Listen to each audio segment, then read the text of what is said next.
the twilight's last gleaming, whose broad stripes and bright stars through the perilous fight, o'er the ramparts we watched, were so gallantly streaming, and the rocket's red glare, the bombs bursting in air, gave proof through the night that our flag was still there.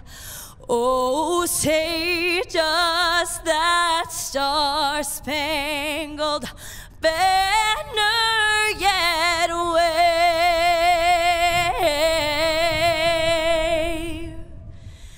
o'er the land of the free and the home of the brave.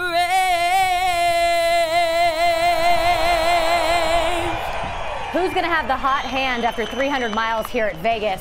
Will it be an Xfinity Series regular or Kyle Busch, who wants to get one step closer to the sweep? We'll find out when we come back here in Las Vegas. Hot hand.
So I'm going to skip all the formalities and simply hand it off to Brad, Michael, and Adam. Have fun up there, guys. Hey, we've got a real good one up here with us today, Shannon. Back in 2014, you pulled off the sweep here at Las Vegas Motor Speedway, one of two drivers to do that.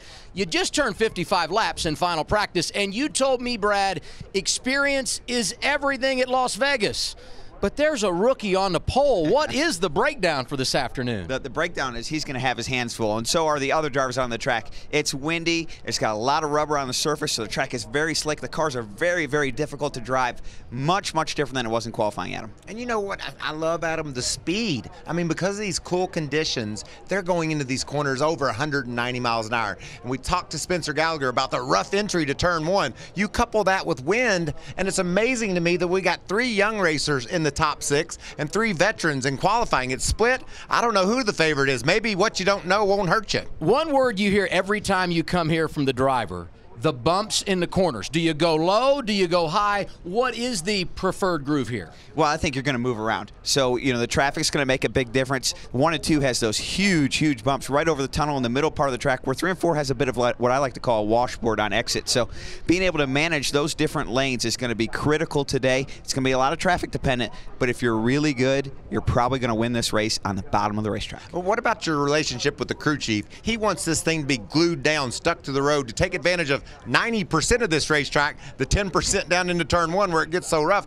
How do you convince them to give you something you can live with? Well, that's what makes it and separates the best from the not best. So, you know, that's why we're going to see the best drivers here today come to the top. And I would say restarts will play a key role when it comes to finding success here today. Agree, Brad? Absolutely. Getting to the right push, because Xfinity cars need a little bit of help to get up to full speed. So getting that right push from a guy behind you or giving the right push to the guy in front of you is going to make a huge difference. NASCAR Goes West, Part 1, today live from Las Vegas. Let's go trackside and get the command. And now, race fans, for the most famous words in motorsports, please welcome your Grand Marshal, Vice President and General Manager of Aliante Casino Hotel and Spa, Carrie Burke. Drivers, start your engine!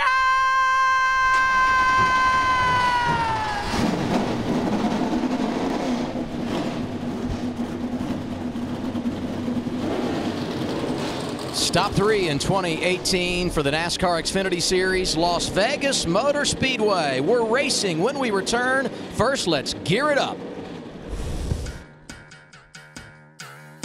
We just got done qualifying. We ended up, I think, 16th, so not really exactly how we wanted to be, but I think we do have a way better race car than what that showed there at the end there. So hopefully we're going to get on track whenever the race starts happening, and we'll get some passes done early and get where we need to be. All right, qualified P4 in the Xfinity car today. I think we have a pretty good car for the race. Been happy with it all weekend. Starting P9 today.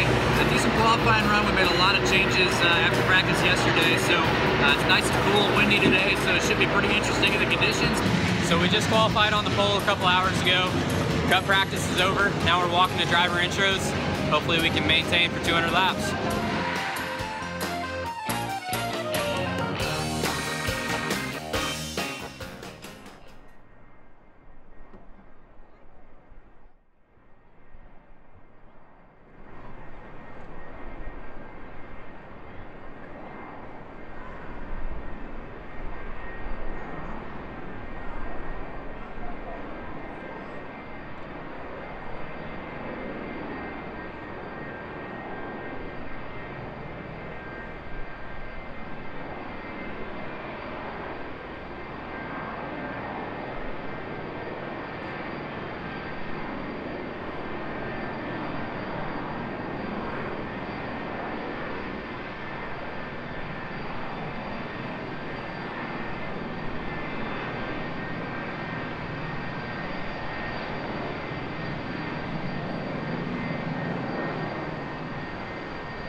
Cloudy, cool, windy day here at Las Vegas Motor Speedway. Coverage provided by Goodyear. Everything they learn making tires for the grueling demands of NASCAR inspires what rolls into yours. Goodyear, the official tire of NASCAR. Let's go from the driver's seat with a young man who's off to a hot start in 2018, rolling 17th, Ryan Truex. Ryan Truex, not junior. This is Brad Keselowski up in the FS1 booth. You got a copy? Hey, Brad. Thanks for getting it right. My pleasure. But hey, man, I was just in the race car practicing on the Cup side, and I got to tell you what, the wind is crazy. A big, big headwind into turn 3, a big, big tailwind down the front stretch. How are you going to deal with that? That's a great question. I think it affected us a little bit in qualifying, but you know as well as I do is you can't predict it. You don't know when a gust is going to hit you, and when it does, you don't really know what your car is going to do. So we'll just have to take it in stride and try to adjust our car without letting the wind affect it too much, and hopefully we'll be in good shape. Ryan, it's Michael. Talk about the start to this 2018 season. You've been amazing. You've been steady and consistent. Do you think you got the speed to get up there and compete for the win today? Well, we're working on it. That's the biggest thing. And momentum is huge in this sport, and these guys have given me great cars these past 2 weeks. Matt Collick and everybody giving me this opportunity has been huge. So I've had a lot of fun. Daytona was wild. Atlanta was a lot more calmed down, and hopefully this day is nice and easy and don't have anything crazy going on. Keep it off the apron and we'll be in good shape. All right, bud. Have a good day. We'll check in later if that's all right. Thank you, guys. Appreciate it. Ryan and that team batting 1,000 when it comes to top 10s in 2018. 2 for 2 so far on the young campaign. Let's hear from our pit reporters. We start with Regan Smith. It is time for Regan's Wrap. Hey there, Regan.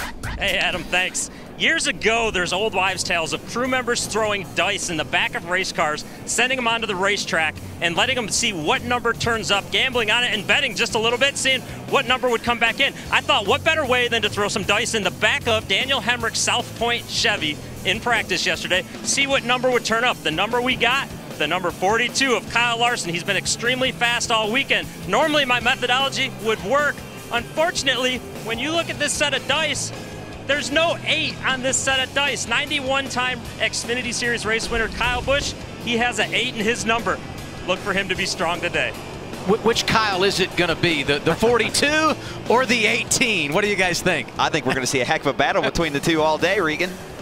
I'll tell you what I think. You better watch 00. Are those numbers on a dice? Those are not. Yeah, I like Thank Cole you Custer. for playing.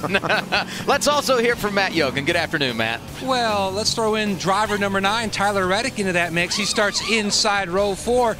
And if you look at the past 6 starts for Tyler Reddick, he's been very impressive with 2 wins, already locked into the playoffs, and that really allows Tyler and his number 9 team to really focus on a goal that they circled in the offseason, and that's their intermediate track program. They felt like they could have taken it up a step. So far, they're very heartened by the speed they've seen this weekend, and Tyler would love to slide his truck trophy that he got here 2 years ago at Las Vegas a little bit over on the shelf, and that Xfinity trophy as well. Adam? And Matt, who was he driving for when he got the checkered flag in the Truck Series in 2016? I would say the guy comes from a prolific racing family from the great state of Michigan. A Michigander, Keselowski possibly? Brad, you know all too well how strong that number 9 is, and the guy that's driving it, Reddick, off to a great start. Yeah, I'm so proud of him. He's got his first full-time opportunity here in the Xfinity Series, and he's making the most of it. A Toyota is on the pole, and a Toyota leading the field right now as we get set to go green in Las Vegas. A reminder, our pace car today, the 2018 Toyota Camry XSE. That thing looks like a hot rod, doesn't it? I remember when that Toyota first came to NASCAR, it didn't look anything like that. They sported them up and leading the field. That's looking good. Well, what I can appreciate with this view here, you can see just how low the race cars are. And they're not even all the way down, Michael. These guys get up to full speed, about 195 mile an hour. The front ends are going to be sealed off, and they're going to be rocking the earth. See, air temperature right now, 60 degrees. For practice yesterday, we went close to 70, full sunshine. Today, clouds. We talked about the wind. Weather could be a challenge for these race teams, and I would say the crew chiefs will have to earn their money here this afternoon. The temperature is big, Adam. What I'm concerned about as a driver who just got off the racetrack, 20 to 25 mile an hour wind gusts. That's huge for these cars. Bell wins the pole, takes the outside lane. Surprised or no? Yeah, usually the inside lane's the place to be on the initial start, outside lane on the restarts. We'll see if it works out for him right here. Time to see who's going to get lucky in Sin City. Third race of 2018 for the NASCAR Xfinity Series. We are green at Las Vegas. With a wheel spin out of the 21, Daniel Hemrick is going to check up the inside lane.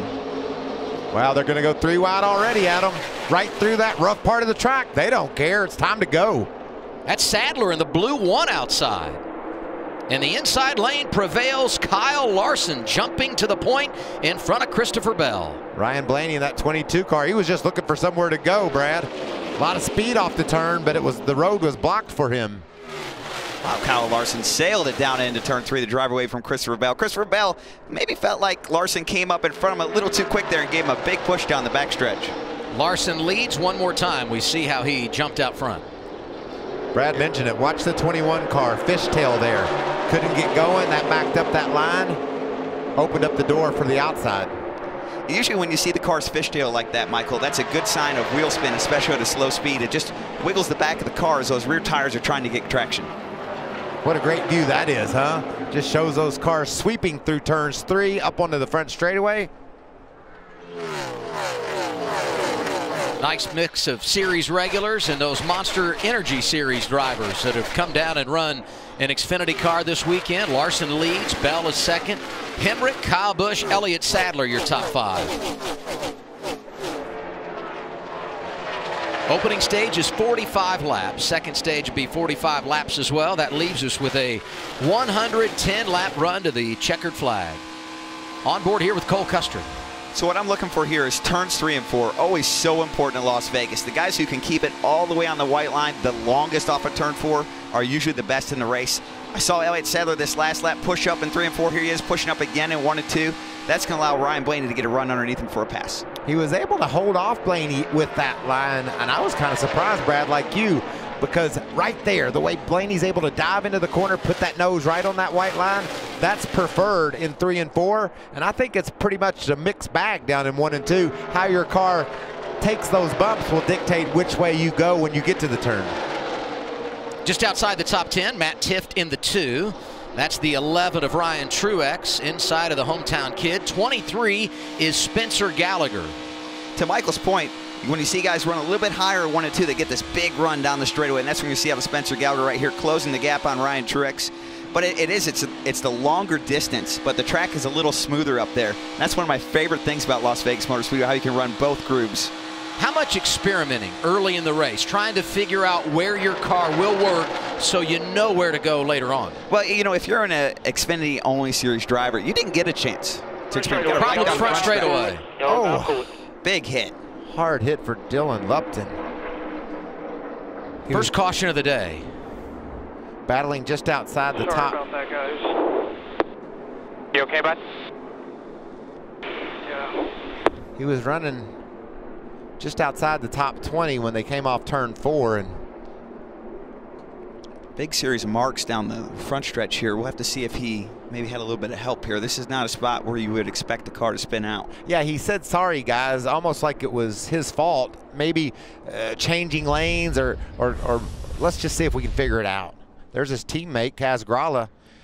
Came down, right? Yes, he got a little bit of help from the 39, Ryan Sieg.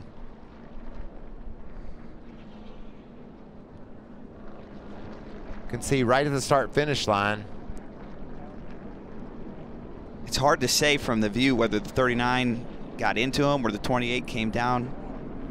Here you see the big hit at the end right on the safer barrier. Thank God for that, Michael. Oh, no kidding. You and I both hit concrete before, and it's just amazing the energy it takes away from hitting the wall. Frustration for Dylan Lupton. Out early at Las Vegas. Top 5, Larson, Bell, Hemrick, Kyle Busch, and Ryan Blaney.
You always get an early caution when it's the Xfinity Series racing here at Las Vegas Motor Speedway. We've done that here today, and listening to those drivers on the restart, you better be aggressive. And I think we're going to see it. We saw it on the start, not even the restart. We saw it on the start 3, and it looked like even 4 wide at times. But that's, you know, sometimes, like they said, the best defense is a great offense. If you're in attack mode, you can't get ran over from behind. So that always makes you feel a little bit better, right, Michael? Yeah, those were all great quotes. Eat or be eaten. That just means when they say go, you're going to go wherever you can to make sure you take advantage of any type of momentum you have. And Las Vegas Motor Speedway has a really wide entrance to turn 1, which gives you room to establish a lane. But the problem with it is when you get to the corner, it gets narrow fast. And that's where you see the trouble. Had 9 cautions in this race a year ago, which means many opportunities to go after him on a restart. And Brad, you know, the best time to go get someone and pass them is right on a restart, because that's when everybody's all bunched up. Yeah, and with the Xfinity cars, they're a little bit harder to get up to speed, so you can get a little better runs. You can maneuver the air and the traffic a little bit and see what you can make happen. Pit road is open. We have no takers. The reason for the caution, young driver Dylan Lupton in the 28. Lost control front straightaway. Back with a green flag in a moment on FS1.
Says I'm going outside. And usually what you'll see here, Adam, is the outside lane seems to do a little better on restarts. It's a little bit further back for the restart versus the start. So the cars have a better chance to get the full speed on the outside lane for a restart than they do the start. So we'll see if that pays off for Kyle Larson here, restarting as the leader on the high side.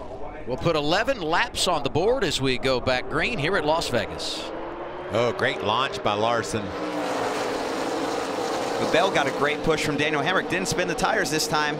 Going to pull dead even into one. What about the run Elliott Sadler got pushing Kyle Busch up to the back bumper of Kyle Larson? He's going to take advantage of that high line. On board there with Cole Custer. He was looking to the inside on a restart. And the battle for the lead. Bell hanging tough in that inside lane. Teammate Kyle Busch pushing from behind, but it's Larson once again who's going to take the top spot. 3 wide down the front stretch. Cole Custer, Justin Allgaier. Everybody's fighting for real estate on these restarts. That's Tyler Reddick in the 9, making the top lane work. That team struggled at Atlanta, Adam. I mean, we didn't see any speed out of them at all, and that's not the case this weekend. I think Reddick was probably going to finish in the top 10 if they didn't have that tire problem late, Michael. But as you said, not the speed they wanted coming off the win at Daytona. And here's the battle for second among teammates. Kyle Busch inside of Christopher Bell. Hemrick right there in their hip pocket. What is it with the rookies getting into the fence? First Christopher Bell, here the 9 of Tyler Reddick. It's because they're going for it. They want to get that thing stretched out, make some ground. And right there, Brad, the aerodynamics of that car is shot in that situation because it's just so much wake ahead of him, and it just didn't stick like it had before. It made him get in the wall. Well, what I'm thinking of is the exit of turn 4 right now has a huge wind, and I think that's pushing him out wide towards the wall. So it might change your trajectory as you're going through the corner, and they might not be anticipating that. That might be the difference maker. I felt that in the Cup car and Happy Hour right before this race. Turn 4 was really difficult on exit, and we've seen 2 cars already hit the wall by themselves off that corner. Larson with the little bit higher lane through 3 and 4. Dylan Lupton from the Care Center. Let's go to Regan Smith. Yeah, and a short day for Dylan Lupton. Dylan, we saw some possible contact on the front straightaway there. Looked like he couldn't save the car after that. What took place to cause that contact? Yeah, it's just disappointing. You know, I think Technology Partners car fired off all right, and you know, I thought I got a good run off of turn 4 and drafted up a little bit of the 24. But then, you know, I don't know if I came down a little bit too much through that tri-oval, or he came out. I didn't see the replay, and it just, you know, we got turned a little bit and just. I tried saving it, but it just hit the inside wall. So it's just, like I said, it's disappointing to be out this early. We're low on inventory as it is right now, and it's going to put the guys in a bind. So we'll just have to, you know, put on our work boots and, you know, get these cars ready for the next 2 weeks. He made a great save in Daytona early on in practice. Unfortunately, today he wasn't able to save that race car. Adam? You know, Adam, it's the same from up here. We couldn't tell exactly what happened. There's a lot of room down on the apron, but possibly Lupton came down and the 39 of seat just didn't expect it, and he couldn't get over quick enough. But that's unfortunate early in the race for a couple of young guys to come together like that. For position, Ryan Blaney, black and green 22, inside of Elliott Sadler. Put that Team Penske Ford back in the top 5. You just can't state strongly enough how difficult a track Las Vegas Motor Speedway is. Of all the races ran here throughout the year, there's only been 3 rookie drivers to ever even score a top 5 finish. That's how tough this track is on rookies, guys. Well, only 3 times in the history of Las Vegas Motor Speedway has an Xfinity regular been to victory lane. That shows how important experience is, Brad. It's what you talked about off the top. Yeah, Reddick, though, a rookie, making a move inside of Elliott Sadler. He's 6 now. Yeah, he is. A strong pair of rookies up in that top 5. Just great drivers that can defy the odds in Vegas and go to victory lane. You talk about Christopher Bell or Tyler Reddick. Another rookie is sure. Austin Cindric, kind of your teammate, driving the 60 for Jack Roush today. He's doing some positive things early, up to 12th after a top 10 run at Atlanta 1 week ago. Running next to Austin Dillon, who's won here in 2015 with a dominating race. And I love that you said that, Brad. That dominating race that he won in 2015, Ryan Blaney was beside him coming to the white. Hit the wall coming to the checker trying to chase him down. He dominated the race and won by about a half a car length. That's why they're never over till they're over, right, Michael? Dillon qualified up there in the top 10 today, 13th right now. Check that out. Reddick's reeling him in. Christopher Bell reeling in. Bell, I should say. The other Larson, rookie yes, reeling in Larson, yes. And you know, at Kansas, where he won last year in one of his few Xfinity starts. This is how he won the race. After the tires got heated up and they were slipping and sliding, Christopher Bell had the fastest car. But you know, Bell impressed me last week. Started on the pole at Atlanta, racing up front with Logano and Kevin Harvick, two real good drivers when it comes to AMS. Never lost his confidence, never lost his way, hung in all afternoon. A testament to how mature he is, Brad. And you know, Adam, I just love this combination that Christopher Bell has and the 20 car has this year. Jason Ratcliffe, experienced crew chief, who's won races, he's won championships, a lot of races and championships at both the Cup and Xfinity level. And you got a rookie driver who's hungry and fast. This is a combination to watch all year long. And another combination to watch is Ryan Blaney in that 22 car as he races toward the front. Whoever drives that car here at Vegas seems to do pretty well in it. 3 of the last 5 races they've won with 3 different drivers. Brad, I'd like to get a hold of those Penske files. they must be pretty special. You'll have to talk to Jerry Seinfeld about that one. And Brian Wilson, the crew chief, won here a year ago. 12 car being driven last season by Joey Logano. What do you have, Matt? Well, Adam, to add to the challenges of the wind that Brad touched on, it has picked up. You can tell by the American flags up and down pit lane that the wind direction started out going somewhat from maybe turn 2 to turn 4. Now it's almost like turn 3 across to turn 4. Daniel Hemrick in the 21 says he's great on entry, but that wind is certainly affecting his exit. It's just losing the nose from center to exit in the 21. And you see these drivers running a little bit higher lane. It's almost as though you can predict your car a little bit better as you run higher. When you run the bottom lane, you kind of slide up to the wall. When you run the top, you follow the radius of the wall, so it's a little bit easier to predict through those wind gusts. And look at that pack of cars. You know, the lead is separated by just a couple of car lengths. There's 6 or 8 cars right in a row battling for positions. This is good competition. We have documented how strong the 22 of Ryan Blaney is, but could there be an issue? Listen in. Like, I might have a problem here. Tight! Like, really bad. 10-4, we'll work on the first chance we get here, buddy. If you're really bad tight, and Ryan Blaney knows what that's like, he might have been thinking about a right front tire issue. Look at this battle for the lead, Adam. Bell, Nice. oh, wow. Sliding around the outside of Kyle Larson. Do you get bonus points for style? That was a heck of a roll right there. Highlight worthy. This reminds me of their battle out front at the Chili Bowl a couple months ago. That's right. These huh? 2 great sprint car racers, and they're not going to give this up. I think we got a little rivalry brewing here. I like the position Christopher Bell has here. The outside lane in 1 and 2 should prevail. You saw he made the pass by getting a great run off of turn 2, and here he's going to go and make the pass and clear Kyle Larson for the lead. Great move, only 27 laps in. And you said it, Brad. Only a few rookies have ever finished in the top 5 here. This is a special rookie. Let's take a look at this save. He is on the gas hard, and he's trying to make it work here, and wow. Just incredible driving. That's as good as it gets, isn't it? It sure is. Are they putting on a show or what? Back and forth, Larson, Bell.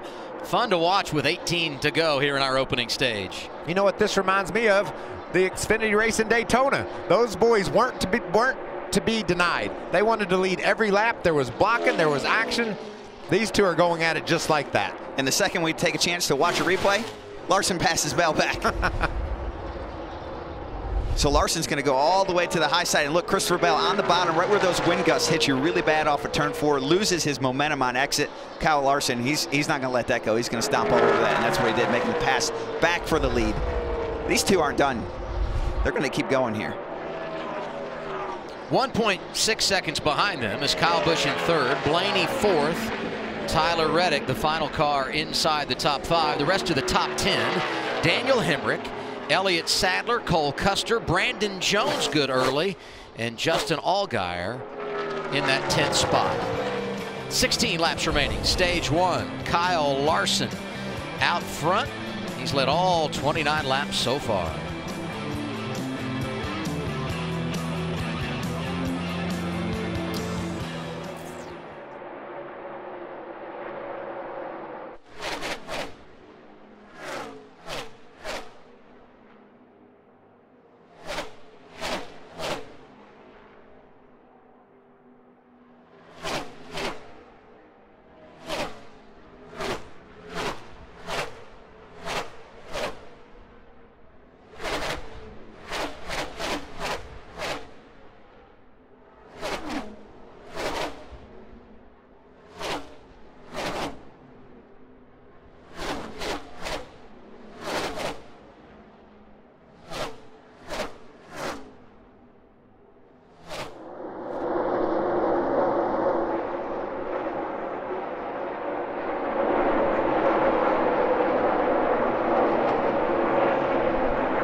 come to Vegas, there's an endless amount of opportunities to have fun, whether it's walking the strip, going to shows. I'm 21 this year, so I actually get to do a few things in Vegas. So we're gonna go see a few of the casinos, maybe some shows, and just kind of explore it for the first time. I can't gamble, and most of the comedy shows I'm not old enough to go see. If you're not 21 in Vegas, go eat food. There's a lot of good food. Okay, my favorite's Matt Tift. He said, I'm finally 21. I'm going to go explore in Las Vegas. I will tell you this, if I wasn't 21 yet, I would have exactly $340 more than I do right now. Hey, and by the way, underage gambling here in Nevada could be a $1,000 fine. You can go to jail. That's insult to injury. None of us have to worry about that. We don't even get carded anymore. I think that promotion speaks to just how much youth there is in this NASCAR Xfinity Series, that we have a number of drivers who can't even enjoy Las Vegas. Down to 9 laps remaining in our opening stage here in Sin City. It's been dominated by Kyle Larson. Qualified in the 2nd position, jumped out to the lead, had a nice battle with Christopher Bell, but things have settled down. 42 out front. Bell is 2nd, then it's Kyle Busch, Ryan Blaney, and Tyler Reddick. And there's Busch in 3rd. What do you think of the 18 today, Brad? Yeah, I'm kind of surprised that he hasn't made a little bit stronger run up towards the front here. You know, this is a track that has been a bit of a weakness for him on the Xfinity side. Of all the tracks he's won at so many times, he's only got 1 win here, but he's probably deserved to win 3 or 4. So I kind of expect him to get up here and challenge with Christopher Bell and Kyle Larson, but we haven't seen it yet. You know what I think you'll really look at, Brad, and you talked about it earlier, how experience will pay off when Kyle Busch, when Ryan Blaney, when these experienced drivers like Elliott Sadler at the end of the stage get to make a pit stop and tell their crew chief what they need for adjustments, why they're not running as fast as our leaders. You could see that experience pay off, get that adjustment, and go charge to the front. It's a great point. That's one of the things a veteran driver brings to you. It's not just the ability to run fast on the racetrack. It's the ability to relay information back to the team to make the car better, because it's really a 1-2 combination of man and machine. With Kyle Larson out front, it reminds me how solid they were last week with John Hunter Nemechek. Piloting that machine, had never been behind the wheel of an Xfinity car until Friday afternoon in practice. Came out, some early issues, tested by Cup regular and Atlanta dominator Kevin Harvick, and had a tire problem, went a lap down, came back for a top 5 finish. That was solid. Interesting moments there for Hemrick, working lap traffic. And now the battle for 4th. Blaney in the 22. The 9 belongs to Tyler Reddick. Put Reddick into that 4th spot. Nice job. This is impressive. This is one of the things you look for when you look for a good car and a good driver, is the long runs. How can you be at the end of the stage here with only 6 laps left to go on the stage? He's moving forward. That's big. And I'll tell you what, another thing I noticed is the 1 car, Elliott Sadler, 2 laps ago, he ran the fastest lap on the racetrack with everyone almost single filed out and clearing traffic. So the 9 and the 1, the 2 Junior Motorsports cars have solid cars today. And we talked to Brandon Jones in our podcast before the race started about him starting back in 16th, and he thought he had a better car than that and how he's going to be able to move up. You can see he's cracked the top 10. That's a great start to this day for him. And with 5 laps to go in this stage, 7 of the top 10 series regulars, points on the line.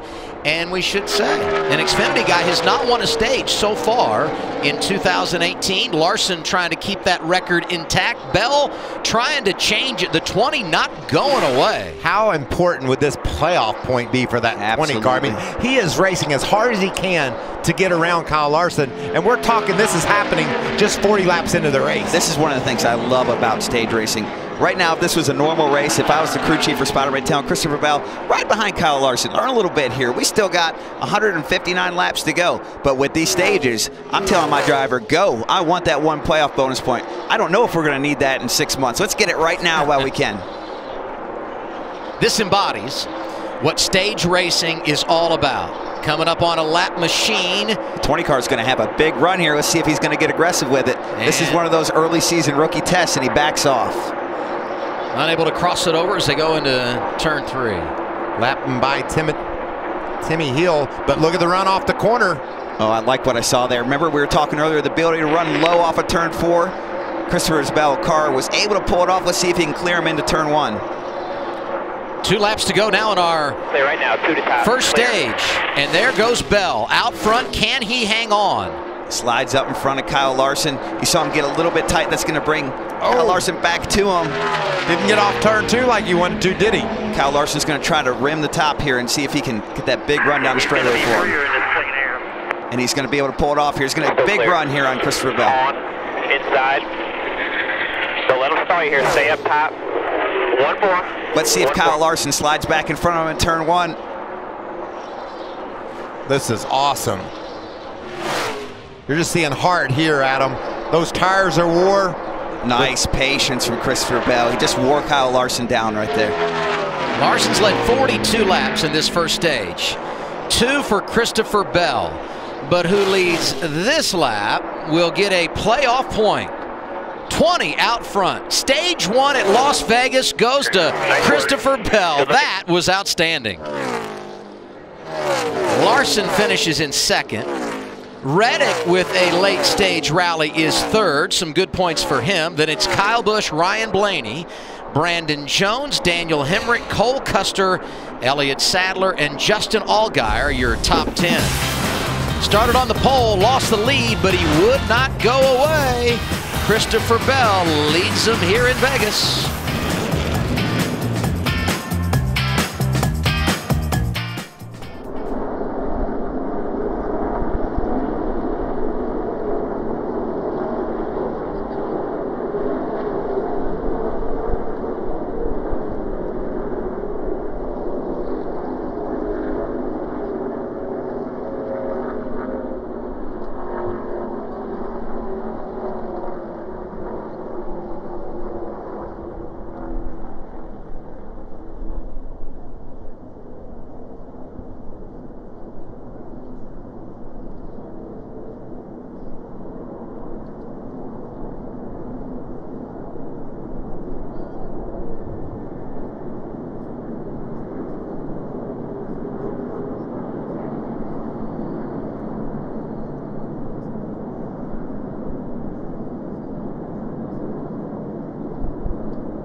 Most.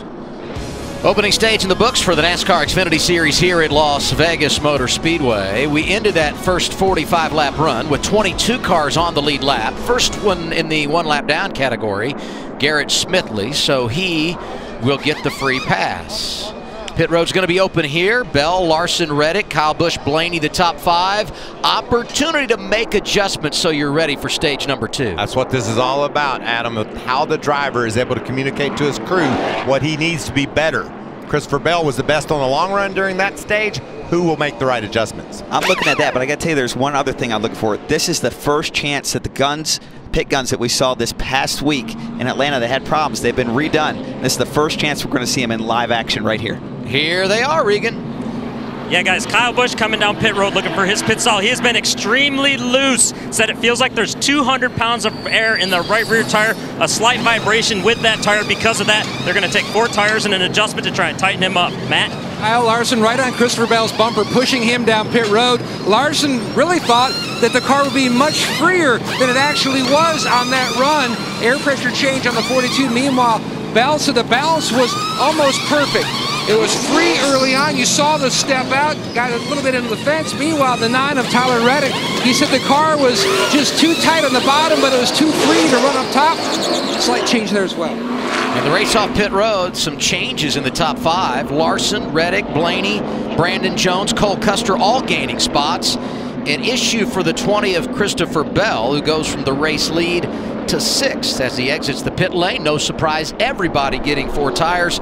Kyle Busch also had some problems on that first exchange. Did that 20 car fall off the jack? Is that what you saw? It looked like the jackman fell down running around the car, and he fell down hard. I hope he's all right.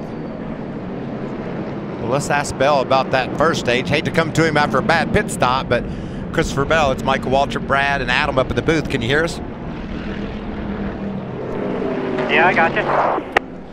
What an amazing performance in that first stage. Great job, fun to watch. A little bit of trouble there on the pit stop.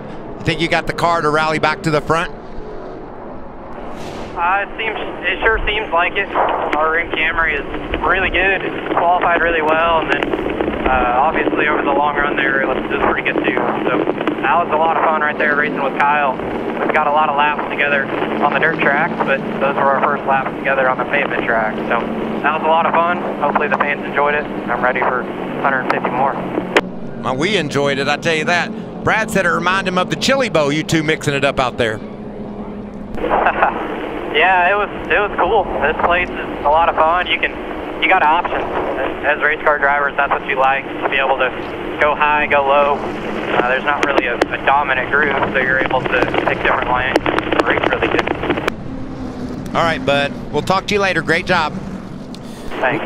We saw Larson and Bell together on track, and then you saw their pit comparison. 42 team delivering. When we begin stage number 2, it's going to be Kyle Larson on point.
Well, we've already told you about the rookie Christopher Bell. What about his crew chief, Jason Radcliffe? Moved down to the Xfinity Series after working with Matt Kenseth last year.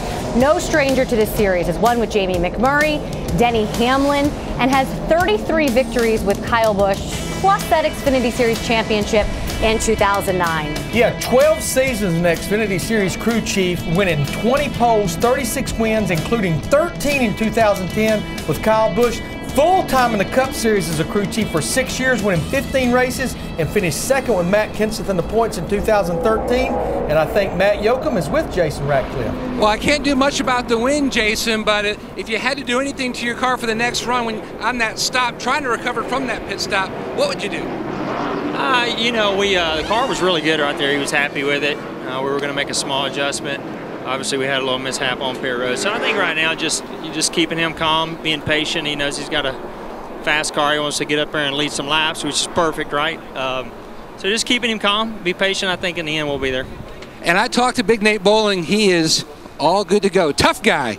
He's a real man down here in the pits. And after the pit issue, Bell going to restart in the 5th position in traffic for the first time today, Brad, on the restart. Big test for him coming up right here. My eyes are going to be on Christopher Bell and see what he can do.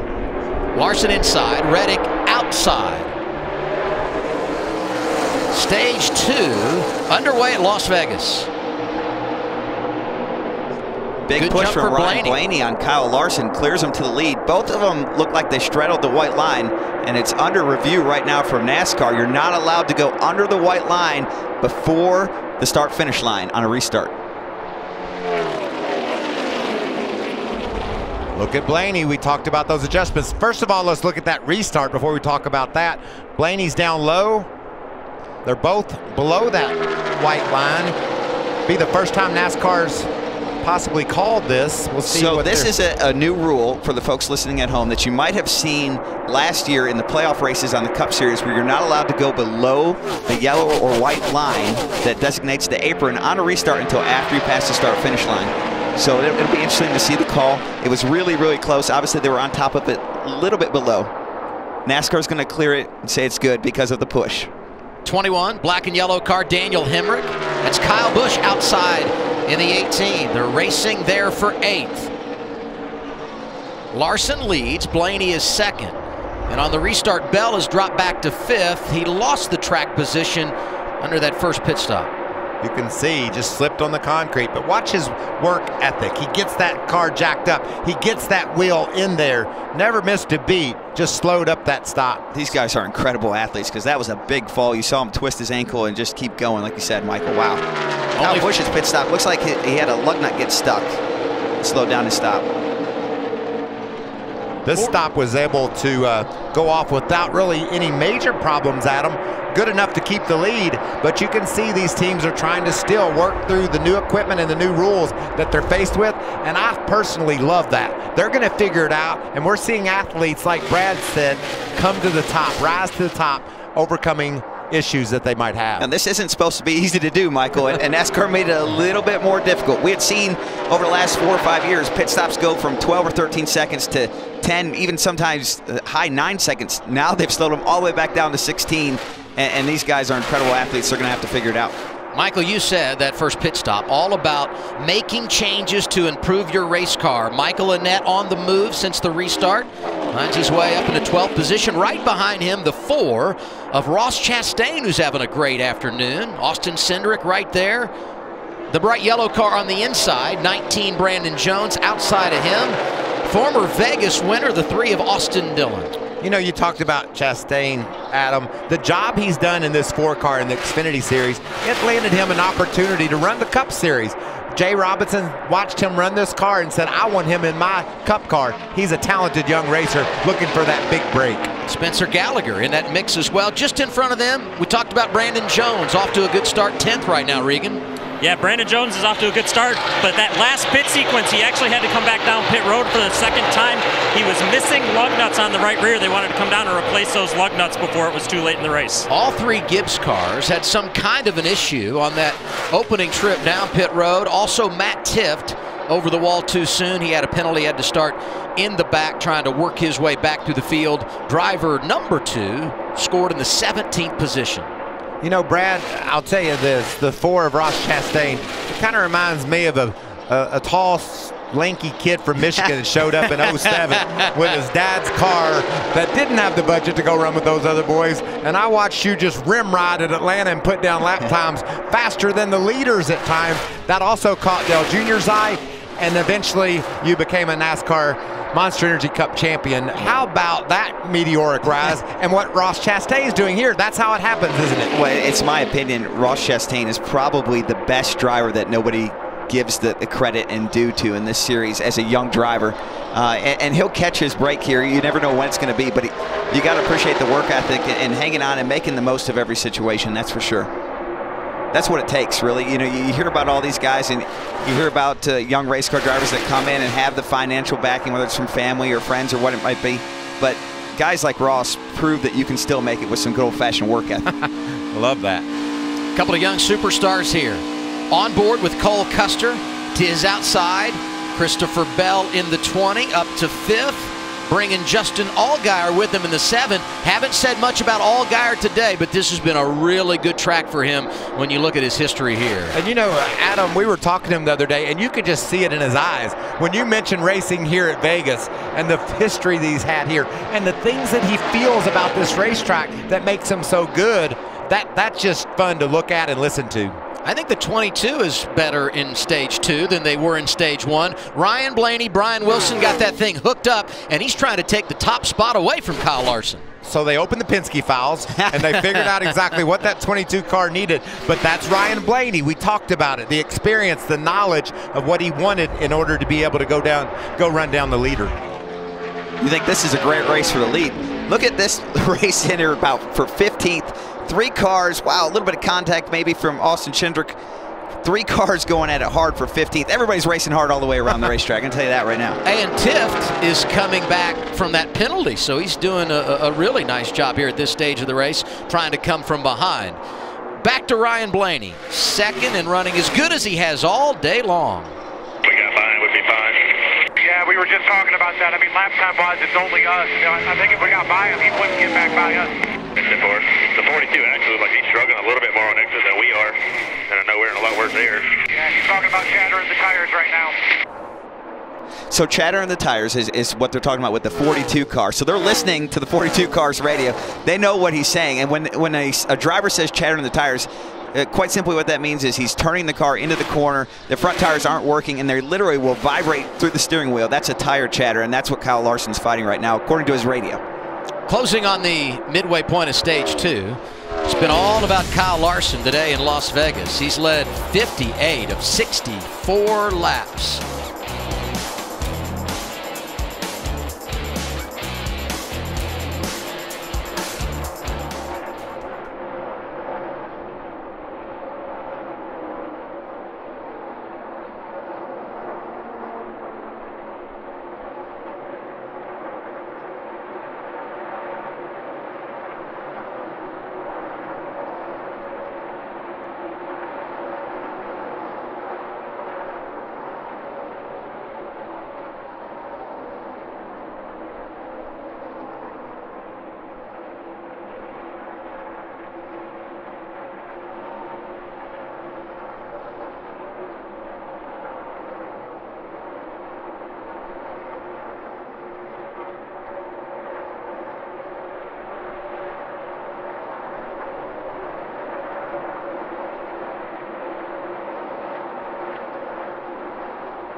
Sun starting to peek through the clouds on a cool day at Las Vegas Motor Speedway. NASCAR Xfinity Series teams with 20 laps to go in stage 2. Kyle Larson got the lead from the start.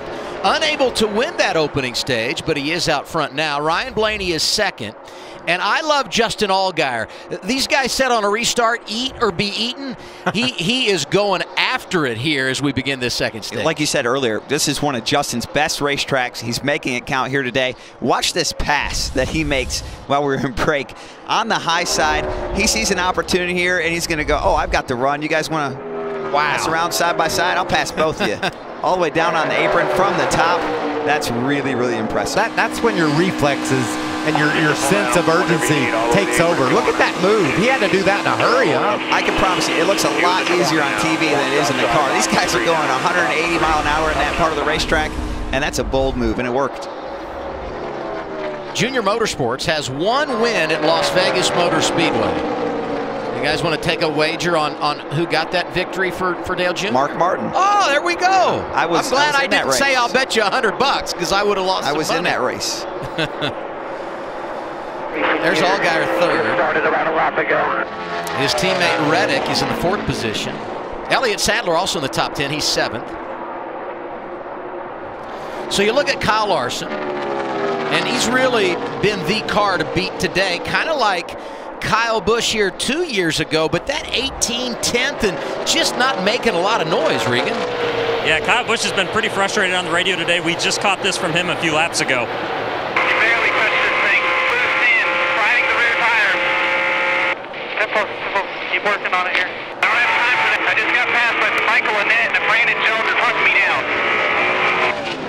A very uncharacteristic day right now for Kyle Busch out there, guys. He's fighting a loose race car. They didn't make any help with that race car on the last adjustment. They'll have to keep working on it here as they go. Adam? It's a long way from over, Regan, and keep this in mind. Kyle Busch, a winner here last night of the Camping World Truck Series, trying to sweep the weekend. Trucks, Xfinity, and Cup for the 3rd time in his career. He's done it twice at Bristol Motor Speedway.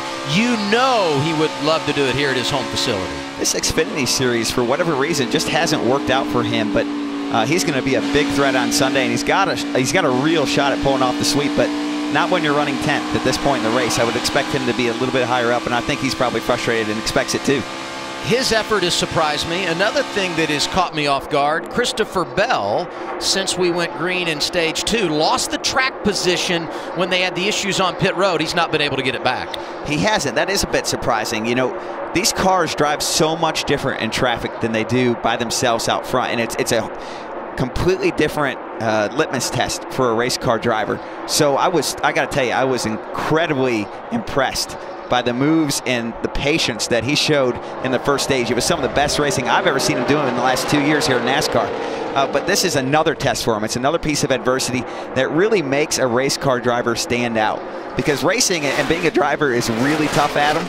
And when you think you're getting things right, a new piece of advice and a new piece of adversity comes and hits you, and you got to figure out a way to get around it. And he hasn't quite found that yet.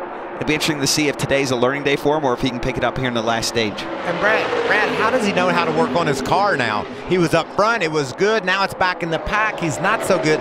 Do you adjust it or do you leave it alone and just try to make a great restart? Well, that's where he's got such a huge benefit by having Jason Ratcliffe on his team. And, you know, I told you at the start here, I love this combination. A great, young, aggressive driver with a seasoned and you know, great pedigree resume for a crew chief. So as a crew chief, this is where you really come into play and knowing, all right, maybe just let him learn and don't get us dialed out of the ballpark. Bell has led 6 laps today.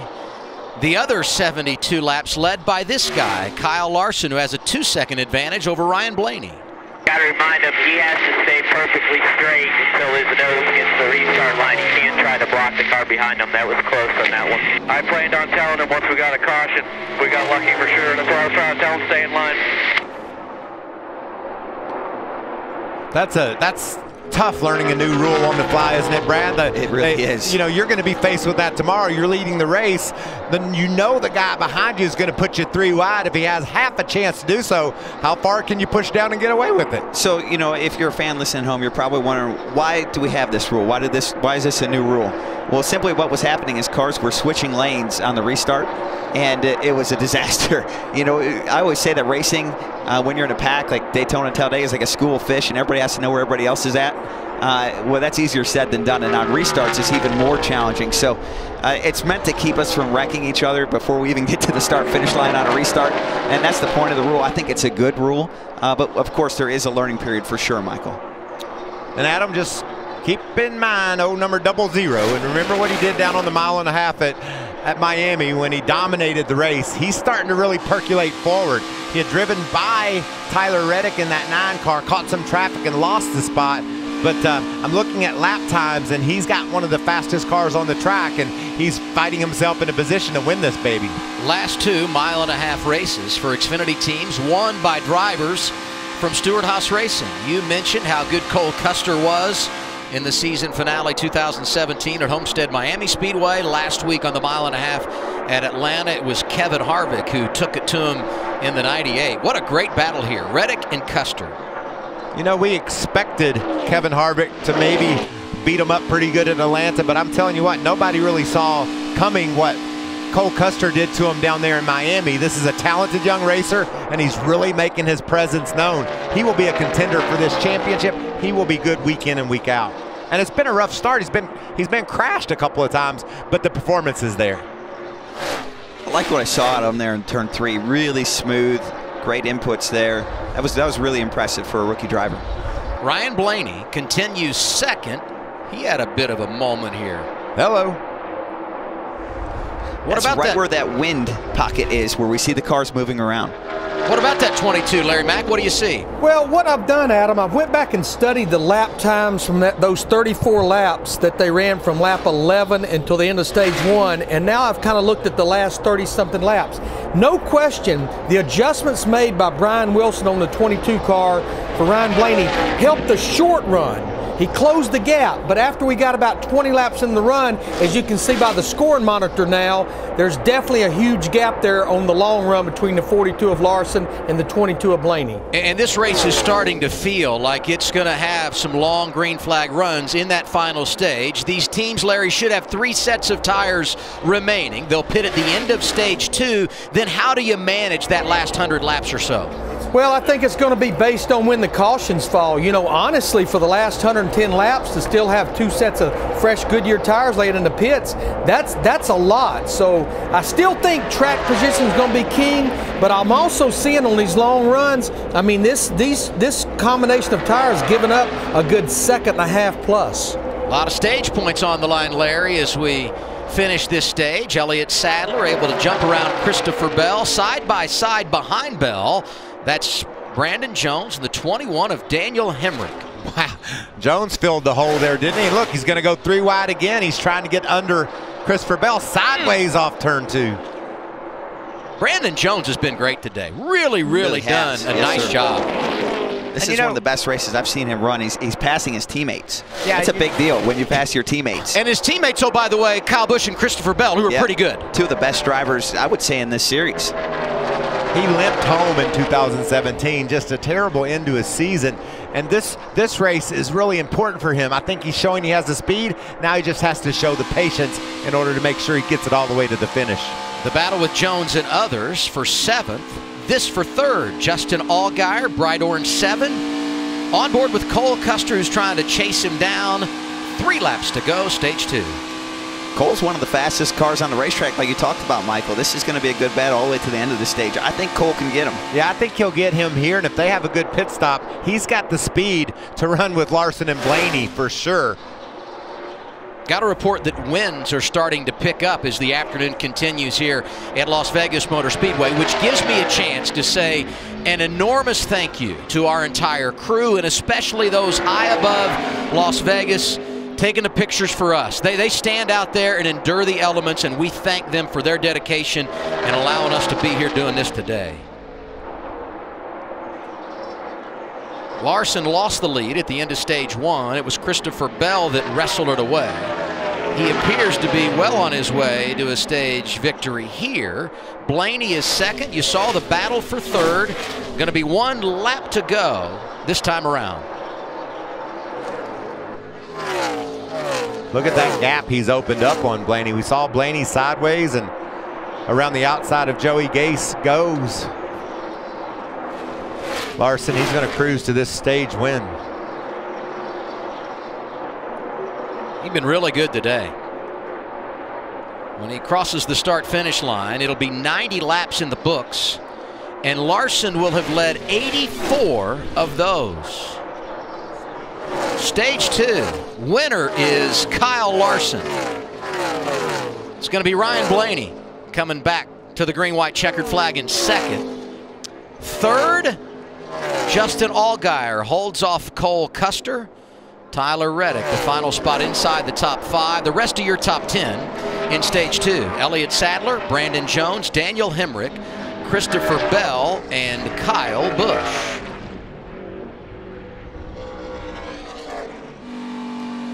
We will step aside, and when we continue live from Las Vegas, we hear from the driver who was 4th in that second stage.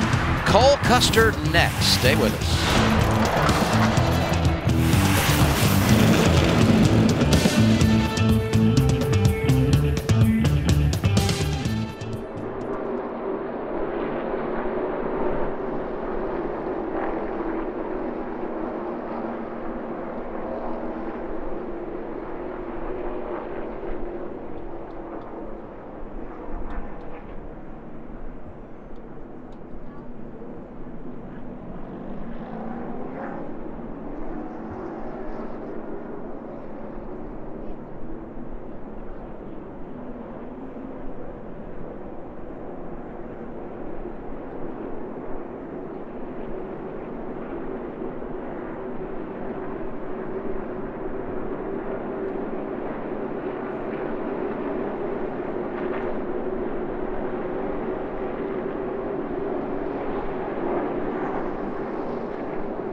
Stage 1 of the books here at Las Vegas Motor Speedway. Time now for our Ford Performance Track Facts. The old blue oval has won 4 of the last 6 races here at Las Vegas Motor Speedway. One of those wins, courtesy of Brad. Roush Fenway Racing, the all-time wins leader here. 6 times the Cat in the Hat has sent a car to victory lane, including Ricky Stenhouse Jr., who won here 2012, went on to win the championship. Couple of Fords performing well in that second stage. Ryan Blaney, a runner-up to Kyle Larson. Cole Custer finished 4th, and we like the speed out of that 00 late. Yeah, he's been impressive, and that's an interesting position I think that young man is in right now, Adam. We talked earlier, how do you adjust on a car? I think you just don't touch this one. Hopefully you have a great pit stop, you come out with that track position. After the first stage, they worked on it, and it came alive. I'm going to be interested to see if he can indeed contend for the win, because he's as fast as Kyle Larson. Yeah, if I'm Cole Custer right now, I'm just hoping for a smooth pit stop. Just keep me in a spot where I can keep the pressure on Kyle Larson when I go back green. Just don't bury me in the field. You saw how long it took him to make those passes, so he needs a good pit stop here, and if he can get that, he's got a shot at this win. And think about being buried in the field. We haven't heard anything about Christopher Bell since his bad pit stop. You can't afford to lose track position here. Won stage 1, lost 5 positions on pit road, and finished 9th in that second stage, so Bell certainly has gone in the wrong direction. Second opportunity on pit road. What kind of adjustments are on the way? Let's get the report from Regan Smith. Well, Justin Allgaier comes down pit road looking for his pit stall. He was too free the first run of the race. They tightened him up just a little bit. Now he needs the front to turn a little bit better. They're going to give him 4 tires, fuel, and a slight adjustment to free the car up. Matt? Cole Custer, extra track time this weekend, making his first Monster Energy Cup Series start. That has certainly helped. He said the car started out great, but so did everyone else at the beginning of the run. It built tight, no changes on the 00. Meanwhile, the 42 of Kyle Larson, they wanted to have a track bar adjustment to try to improve that. Meanwhile, solid stop by the 22 of Ryan Blaney. 4 seconds back, air pressure change to try to help fix the balance of that Ford. 14.9 for Ryan Blaney. He wins the battle off pit road. Not bad for Larson, but he drops to second, and Cole Custer +1. The 00 crew delivering there. Let's check in with Cole Custer. Cole Custer, this is Brad Keselowski up in the FS1 booth. You got a copy? On the other channel, Brad. Make a quick radio adjustment here. Cole Custer, Brad Keselowski up here in the FS1 booth. You got a copy? Yeah, I got you. Man, I got to tell you, you looked really good at the end of stage 2. You're making your Cup debut this weekend. This is shaping up to be a big, big weekend for you. What's it going to take for you to get up there and pass Kyle Larson and get that second Xfinity win? Really, it just seems like it's all about track position at the start of the run. I think we're just as fast as anybody. We just have to keep our ground at the start of the run, hopefully be there at the end. But our automation Mustang's been pretty good all weekend. Hopefully just get a good restart here. Yeah, speaking of restarts, your pit crew did an awesome job. You restarted in 3rd here. Great pit stop. On the restart, what's it going to take? What move do you think is it going to take to stay up there and keep them in competition? Oh, well, a lot of it's just who's behind you, who's going to push you, and if anybody makes it 3 wide, so it's really circumstantial. But I think as long as we can try and keep our momentum up, that's the biggest thing. And I think if we can keep some track position, we'll have a shot at a win here. Well, you're doing a great job. It's fun to watch, and keep it up, bud. We're all looking forward to seeing this one come to a finish. Thank you, guys. Adam, what about the 20-year-old? Is he poised or what? Even smart enough to flip his shield down to talk to us so we can hear him. That's what impressed you there, huh? Yeah. He does do it all.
Busch restarting 12th here.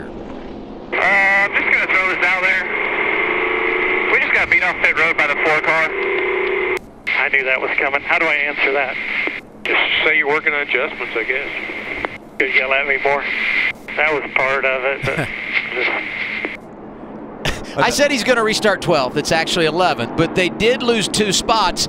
And to defend their situation, the 4-car Ross Chastain, he was speeding there. Well, there's that. That's got to make you feel better, and right? So the teams have 2 radios, and the crew chief can talk to the spotter. So Kyle was not hearing the crew chief and Rick Corelli talking back and forth about the situation they found themselves in. But just a frustrating day so far for Kyle. The performance hasn't been there. Obviously, working on the car. Adjustments are more difficult with these new pit road rules, huh, Brad? Yeah, you know, I'm not really objective to talk about Kyle, so I'll stay away from that one, but I will talk about the adjustments. And the adjustments are about 1 to 2 seconds slower whenever you're doing on a pit stop. So that certainly was not in their favor.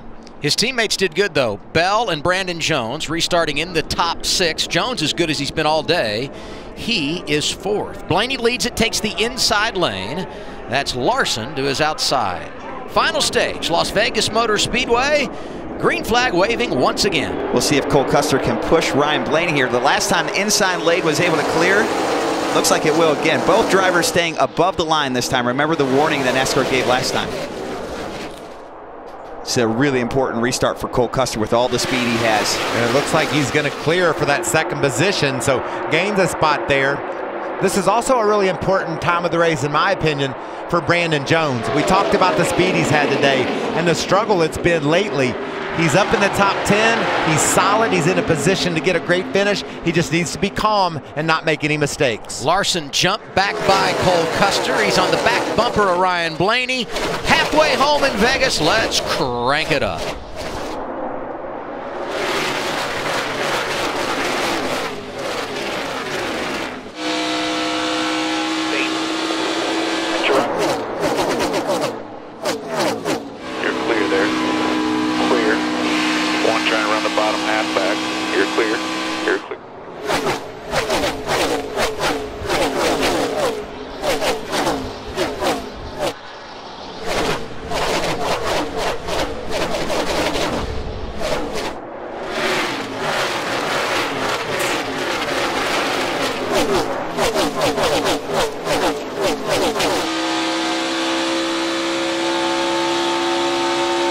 No pressure out the back, 16 inch right front.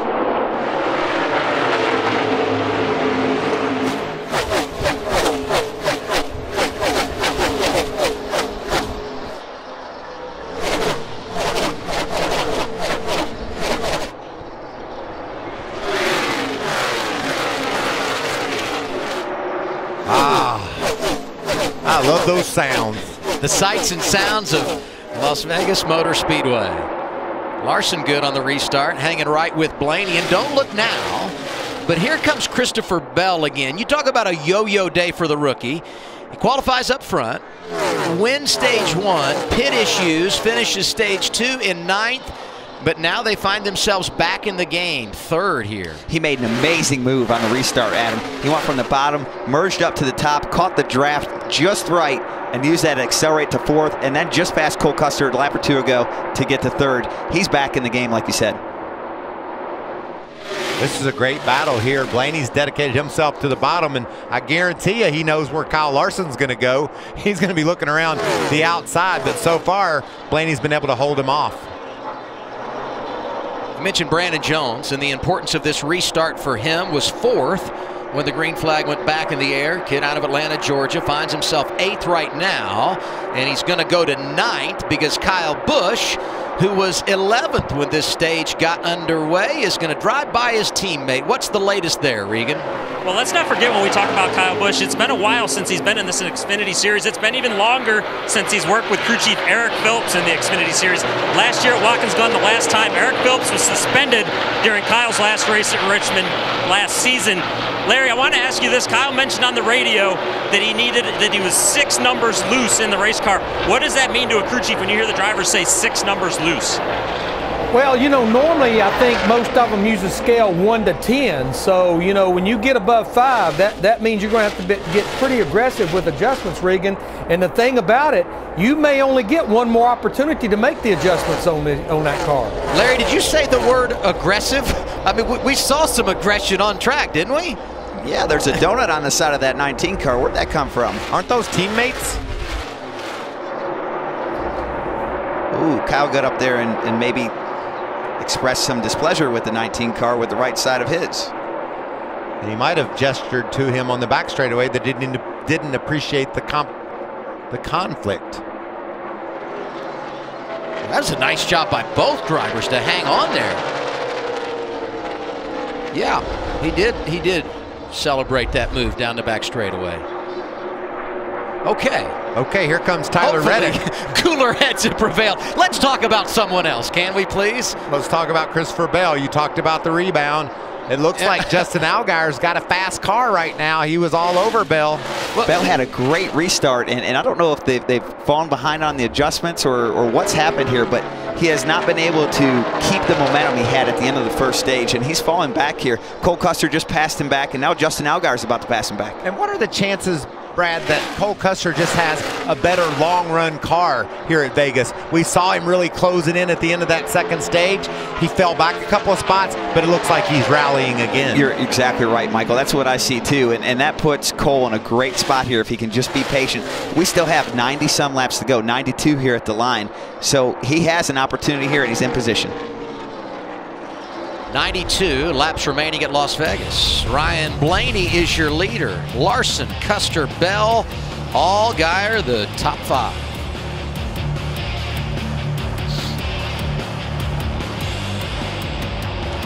Well, what do you do?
Oh, sorry about that, guys.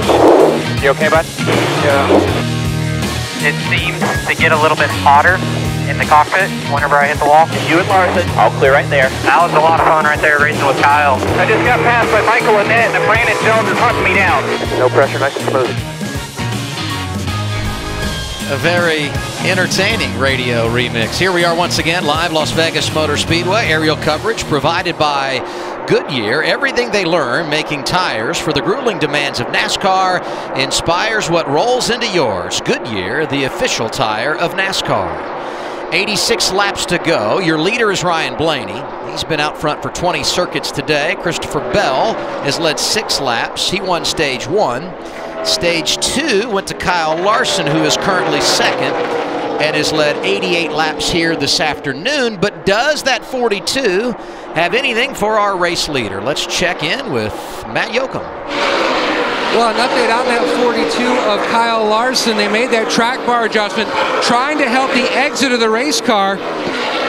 Really hasn't said a whole lot lately. He is trying to reel in, though, that 22 of Blaney, who's been completely quiet on the radio. A little bit farther back, the 21 of Daniel Hemrick. His car, since the end of stage 1, has been on the tight side. The adjustment they made certainly helped the exit off turn 4, dealing with the wind gust, but he just needs it to be longer in a run. Daniel Hemrick back in the 7th position, trying to get RCR their first top 10 finish. 2018, Matt Tifft hanging around the top 10 as well. He's 11th. Austin Dillon back in 13th. Kaz Grala, I think Adam has had a solid run. He's battling along with Spencer Gallagher, you can see there, and right behind them is Ryan Truex. I thought Truex would have a faster car than he has today. You can see he's a part of this 3-car tussle as well. But these are some young racers that are out there solidly up inside the top 20, racing for a top 15 spot. And that's what you look for when you've got somebody new behind the wheel, maybe without one of those stout Junior Motorsports cars or Joe Gibbs cars. If they can just overachieve during the course of the day, that's a good afternoon for them. Truex, one of 3 drivers to record a top 10 finish in the first 2 races of the year. Best average finish goes to Elliott Sadler, came in leading the championship, and he's in a tussle here with Daniel Hemrick. That's for 6th. How many times you think you'll say in 2018, best average finish, Elliott Sadler? He just gets it done, doesn't he? He really does, Michael. That's what Elliott Sadler is. He'll just get those great finishes every week that will propel him up through the points. That's what I expect out of him this year, just like we've seen the last few years. Hey, let's take away Ryan Blaney, who's leading. Let's take away Kyle Larson, who's second. We expected them to be good. After that, who's been the most impressive today as we look at the Xfinity Series regulars? Well, I got to say, Christopher Bell at the end of stage 1, you know, I've watched him race for about 2 years. And like I said, he won the truck championship, but that to me was the most impressive racing I've seen out of Christopher Bell, was the end of stage 1. I'm not exactly sure what's happened from there. You know, he had the bad pit stop. He hasn't been able to rebound. But what I saw out of him at the end of stage 1 was really, really impressive. And I'm going to go with Justin Allgaier. I mean, he just is making that car better and better. He just moved around Bell. Last time by, he was the fastest car on the track. So Allgaier, in that Brandt corn machine, has got it going on right now, and that's what you look for. You want to make sure you improve your car all day long, so when the chips are down at the end, you have your best shot at going and win the race. And I think Allgaier, at one of his favorite tracks, is positioning himself well for the end of this race. And when you look at it, those drivers, they're the ones that have done the damage on 1.5 miles. You go back to last fall, it was Allgaier who won at Chicagoland Speedway. We talked about the success of Cole Custer at the Homestead Miami Speedway. Christopher Bell getting career win #1 at Kansas with that dynamic move, passing Eric Jones. 18 and 19 tied together once again. Brandon Jones inside of his veteran teammate, and behind them the rookie Tyler Reddick, who also has a 1.5 mile victory last fall, Kentucky Speedway. Brandon giving Kyle a lot of room here. Well, the last time they went into turn 1 side by side, it didn't work out very well for either one of them. And that's a nice turn for Jones. He's definitely got a fast car. Doing a nice job, too. Sure is. Top 10 at Daytona, and he hadn't been in the top 10 in a long time when you look back to last season when he was driving for Richard Childress. Last week he had a good carb tire issue. They found their way to 17th. What he's doing here today, perhaps a sign of things to come for Brandon Jones, third-year driver from Atlanta, Georgia. And this has been interesting to watch. Justin Allgaier got by Christopher Bell, Bell not letting him get away. 77 laps to go. You talk about working on your race car. Everybody's going to have to pit at least one more time, Michael. And you know what Christopher Bell does so well, Adam? He works on his race car on the track. He's a dirt racer. He understands moving, changing grooves, moving around the racetrack in order to try to find a better grip for your car. Larson's pretty like good Kyle at that Larson, too. yes. Kyle Larson just moved all the way across to the very high side of the racetrack at 3 and 4. And the last 2 laps, he's been 2 to 3 tenths faster than the field. We'll see if he can keep that up. Ryan Blaney saw what he's doing. He's going to try to do the same thing. He's going to run the high side in 3 and 4. And Brad, how much do you learn by watching this? I mean, so knowing much. There's so many grooves out there, and if you're off a little bit, just try a new one. It's one of my favorite things about being in the booth is you can just see so much up here that you couldn't see anywhere else. The camera views are amazing, and you can really get an appreciation as you see Kyle Larson he's throwing every punch he can here at Ryan Blaney, and I can certainly appreciate everything he's trying to make happen here. So he's going to foul Ryan Blaney down the corner, try to get him a little bit loose in, and then turn under him. Blaney, he adjusted to that high line in a hurry. He had been dead down on the bottom, Adam, and as soon as Larson went up there, Blaney said, I guess I'm going to have to run that line for a while. Team Penske, so strong at Las Vegas Motor Speedway. We've thrown out their numbers when it comes to Xfinity competition, but they've done it on the Monster Energy Series side as well. This is a great battle for the lead. Still 74 laps to go here in Vegas, and the 42 is going to just drive it in hard, try to pull a slide job here, just like the old dirt track days. Ryan's going to try and cross him over. With the lap traffic in the way. That's the 45 of Bilecki. Blaney hanging on. This is an outstanding battle for the lead. Now the 42 has position. He's going to have leverage, and he should be able to clear him off for turn 2 here. Quarter, loose under you, bumper clear. Bumper clear. That's a nice sound, isn't it? It sure is. And that all happened because Kyle Larson got to the inside in turn 3, recognized that he had to drive it in hard and take away the lane from the 22 and made it stick. Since the restart, Larson got to second, hanging around, hanging around, hanging around. Now he's got the top spot. Does he pull away? He should. I think he's a little bit better on the long run than Blaney is. That's partially how he ran him down. We talked about the heroes on track. What about the heroes on our NASCAR on Fox crew? We're going to show them to you. Windy weekend here in Las Vegas. The guys and gals behind the scenes absolutely delivering a winner in the wind.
We went side by side with that last commercial break, so you were able to witness what is brought out. The fourth caution flag of the day here at Las Vegas Motor Speedway. Problems for rookie driver Austin Cindric.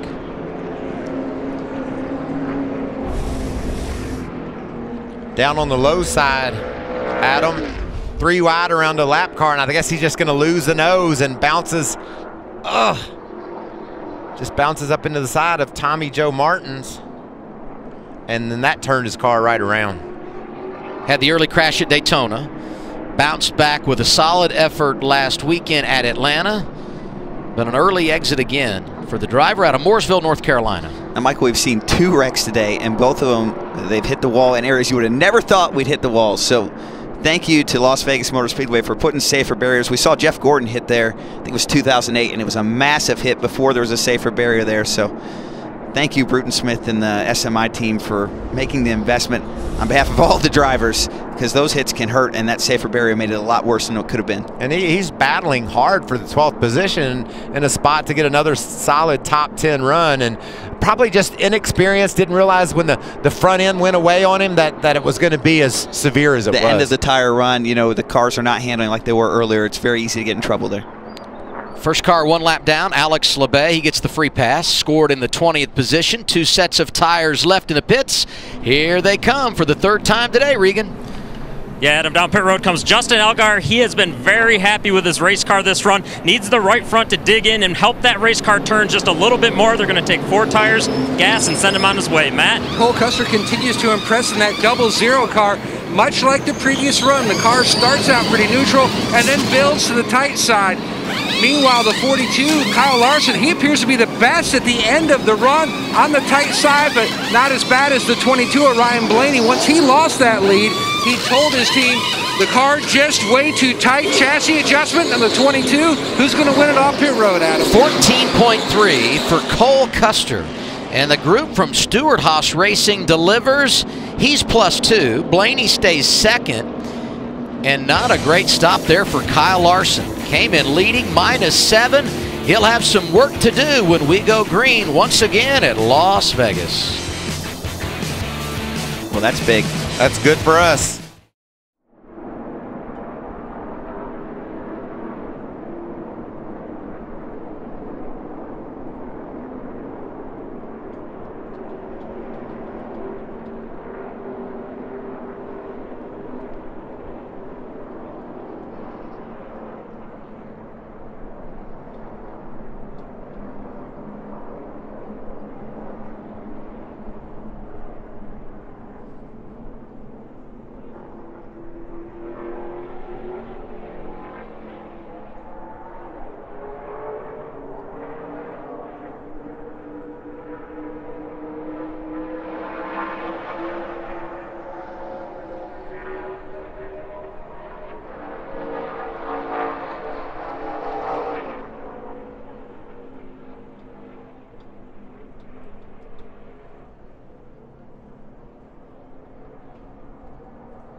Shannon highlights. Welcome back to the Xfinity Series Racing from Las Vegas. We've been bookended by some wrecks. The first one coming on lap 6 with Dylan Lupton makes hard contact with the wall in the front stretch. His day would be over. The car's pretty done too. Yeah, this was lap 25. Look at this battle between Kyle Larson and the 42, Woo! Christopher Bell in 20. What a save by Christopher Bell. What a save, absolutely. Would you say like a foot, a couple inches between him and the wall there? I'd definitely give it a 10. Yeah, 10. He wins stage 1, but then he had some pit road problems. His jackman falls down while trying to get to the left side of the cars. He was able to get that car up. Kyle Busch also with some pit road issues. The wrench in the back of the window gets stuck, kind of throws off the timing, and then they have an issue with the tire. Yeah, 20.45, but then Kyle Larson comes back and wins stage number 2. And then this one, then we just had a wreck that happened. Oh, you saw this earlier in the race. You saw Kyle Larson get a little fresh with his teammate in the 19, left a little donut on the left side of that car. And we are under caution right now because of a wreck with Austin Cindric. And guys, we are getting ready to go green. Adam? Everybody pitted with 65 laps to go. The two most said words here, save fuel. Is that right, Brad? Yeah, it's going to be really close here. Kyle Larson buried back in 7th place. That's going to be a big challenge for him as well. And another 2 words, go, go. We'd be aggressive on this restart, right? Restarts are, in fact, the land of opportunity. Cole Custer, Ryan Blaney, 62 laps remaining at Las Vegas. Nice push from Justin Allgaier. It's going to help Cole Custer clear to the lead. Kyle Larson's trying to split the middle here. He's got to make ground fast. He can't run the high lane because he's too close on fuel, so he has to get to the lead as fast as he can. The high lane has been his advantage, so we're going to have to see how this plays out. Was the middle of 3 wide, able to get away from Brandon Jones. Daniel Hemrick now working over the 9 of Tyler Reddick. That's for 6th. What about that pack? And here comes Larson around the outside of Reddick. Hey, look who's 2nd right now. Justin Allgaier, good pit work, and he's going for the race lead. Cole Custer has a great long run setup, but his short run has not been there. You see, he went down in 1 and 2, went over the bumps, lost the nose of the car, it slid up the racetrack. Justin Allgaier is going to come underneath him here. These two side by side might open things up for 3rd place Ryan Blaney. That's a beautiful move by Allgaier. Took advantage of a bit of a slip by Custer, was pinned down low going into 3, but was able to clear the 00 car. Don't look now, but Kyle Larson is coming fast. Just made another pass here on Elliott Sadler. Michael Annett racing for a top 10 spot along with Ryan Reed.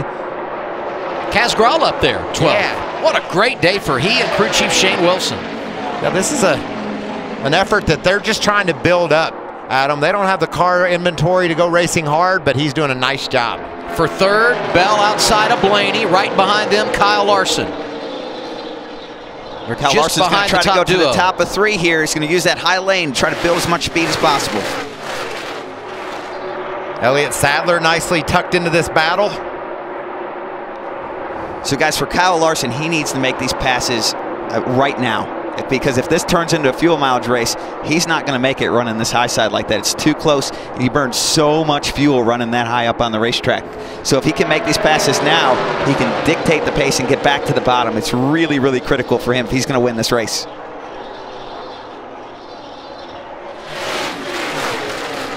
Able to squeeze to the bottom of Bell.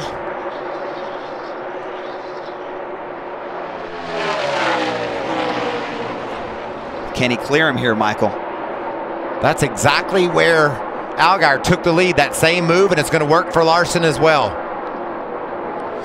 I'm telling you, Brad, you talked about it. The long run setup on the 00 and even the 7 of Allgaier, they were better and better, and they've got that track position now. I don't know if they're going to run them down. What are they saying down there in the 7 pit, Regan? Well, that's exactly correct, Michael. Earlier today, I talked to Justin and said, what to expect out of your race car? He said, we have a great long-run car, but very little short-run speed. So to see him drive up there, take that lead early on in this run, he could keep this lead for the remainder of this race as good as that car's been in the long runs. Allgaier leading laps at Las Vegas for the first time since 2009 when he spent 5 laps out front. But Custer not going away, and quite frankly, Blaney and Larson aren't too far back either.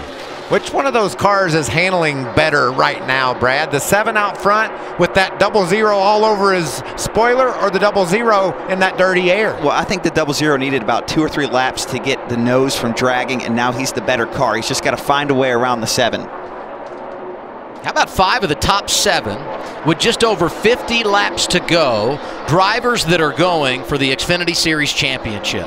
Is that the story of the year or what? The way these guys have been able to step up and fight toe-to-toe with the Monster Energy stars. This is what I want to see. Keep an eye on the battle for third. White, blue 42 is Kyle Larson. Black and green 22 is Ryan Blaney. Larson setting him up here? Larson's definitely faster. He's just trying to find the right move. Remember, Ryan Blaney was a little bit better on the short run, but Larson is way better in the long run when he can get the top running. See him starting to work it in right here. Did get a report Austin Cindric released from the infield care center. He brought out that last caution.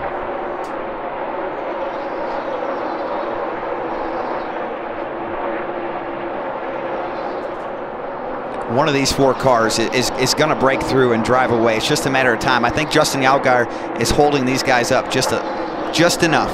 And I think that's what you're seeing there with the 00 of Custer. Tried a different line there, and that opened the door for the low side for Blaney to have fresh air on his nose, and he took advantage of it.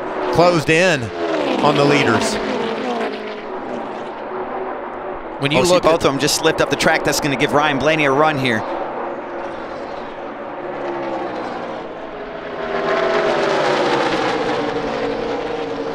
Going to try to get underneath Cole Custer into 1 and use the lap car as a pick. 3 wide. Custer says, nah, there's no pick there. Blaney is there, trying to bring Larson with him. 22 back to second. Larson going around the high side for third. With the slow car, they're all going to catch him coming off of turn 4. Big momentum. Larson's going to have the run. Blaney tries to block it. That was a power move by Kyle Larson. He got 2 and 1, used the lap car as his own pick, and now he's going to set sail for what I think is a slower car right now with Justin Allgaier. Larson has been incredible since the restart, rallying from 7th to 2nd and tracking race leader Justin Allgaier. That happened in a hurry, didn't it? Wow. Watch this move, and Blaney to block. Quick reaction by Kyle Larson to get back to the top, get to his quarter panel, and side draft to get beside him off a turn or into turn 1. 3 up. Go low. What do you think young Cole Custer's thinking about those Monster Energy stars dicing right there? Yeah, the 00 second back to 4th in that exchange. But he does have that good long run car. We'll see how he manages things as we continue green. Problem for the 16 of Ryan Reed popped the wall. Oh, racing right ahead of Kaz Gralla. Looks like maybe Kaz got the air off of the back of the 16. I think a little more than there. I think he might have got the rear tires off the ground too, Michael. Oh, and that's pretty good damage to the right front. It looked like Ryan might have slid up in front of him from the bottom to the top, and Kaz tried to check up, but it just wasn't enough. Hate that for Ryan Reed, who's now 14th, but a good afternoon going for Kaz Gralla. He's 13th. Meanwhile, at the front, Larson in charge once again. Okay, 48 to go here. I saw Kyle Larson use the top lane, guys, about 5 or 6 times. Each time he did that, he used a lot of fuel, and we are really, really close here, Larry. Can we make it? And I guess, is it easier to manage the fuel gauge when you're out front? Have more control there? It is definitely easier to manage it when you're out front, but he wasn't out front for the last 10 to 15 laps, so he used a lot.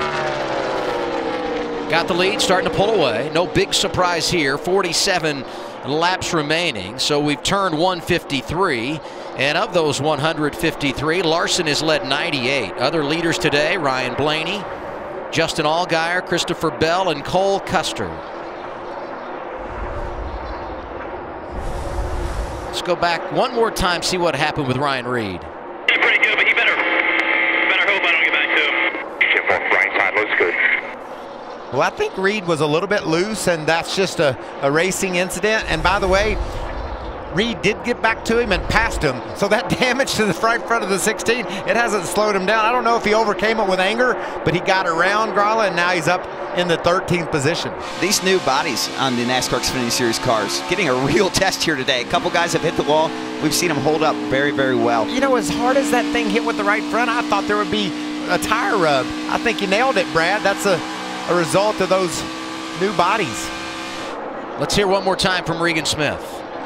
Yeah, Adam, a strong day last week for Austin Cindric. Not so much today. Your day ends here at the Care Center. We saw you get 3 wide on the exit of turn 2. What happened after that? Yeah, I mean, a big deal about racing the Xfinity Series is being able to navigate lap traffic well. And my biggest job is to bring the car home in one piece, and probably didn't do all I could do to avoid that situation. So live and learn, move on to Phoenix. Hate to do 2 races with these guys in the 60 and not bring a car home. So that'll be my focus, get some experience and learn. And I think the biggest positive, I took some things away to learn when we come back here during the playoffs. Part of being a rookie, Adam, is learning from your mistakes. So look to do that next week at Phoenix. And there's no question, even though things have not gone his way a couple of times this year, he has gained on it. Regan said it. Impressive run last week at Atlanta. Cole Custer has drifted back to 5th. What's happening with the 42 of Kyle Larson? Can we make it? No. So once we get a lead here, we're going to have to start saving. Copy. Now wait a minute. That didn't make sense, did it? Definitive, no, we can't make it. Now you're in the lead, save fuel, and they would have to go 65 laps if they're able to make it to the finish here. Now, I think he can make it by saving a lot of fuel, but he's going to have to really, really slow down to do that. I don't know if he can keep the pace to make it without giving up the lead. That's really the question here. And Allgaier hasn't gone anywhere. He's just 6-8 car lengths behind 42. What would be idea is for Kyle Larson to run right around the bottom of the track and be able to back that pace down. We'll see if he's able to do that. And does Blaney have something for the long haul? Get up there, pressure him, make him burn some of that fuel off. How's it going to unfold? We'll find out next from Las Vegas.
36 laps remaining for the NASCAR Xfinity Series. The Boyd Gaming 300 here at Las Vegas Motor Speedway. Kyle Larson leading. Can he make it the distance on fuel? We'll answer that question, or at least try to in a moment. First, Brad, want to talk about your charity, the Checkered Flag Foundation. You guys doing so many positive things. Well, thank you very much, Adam. Yeah, I think it's really important for anyone that's been as fortunate as I have to give back to those who maybe haven't been as fortunate.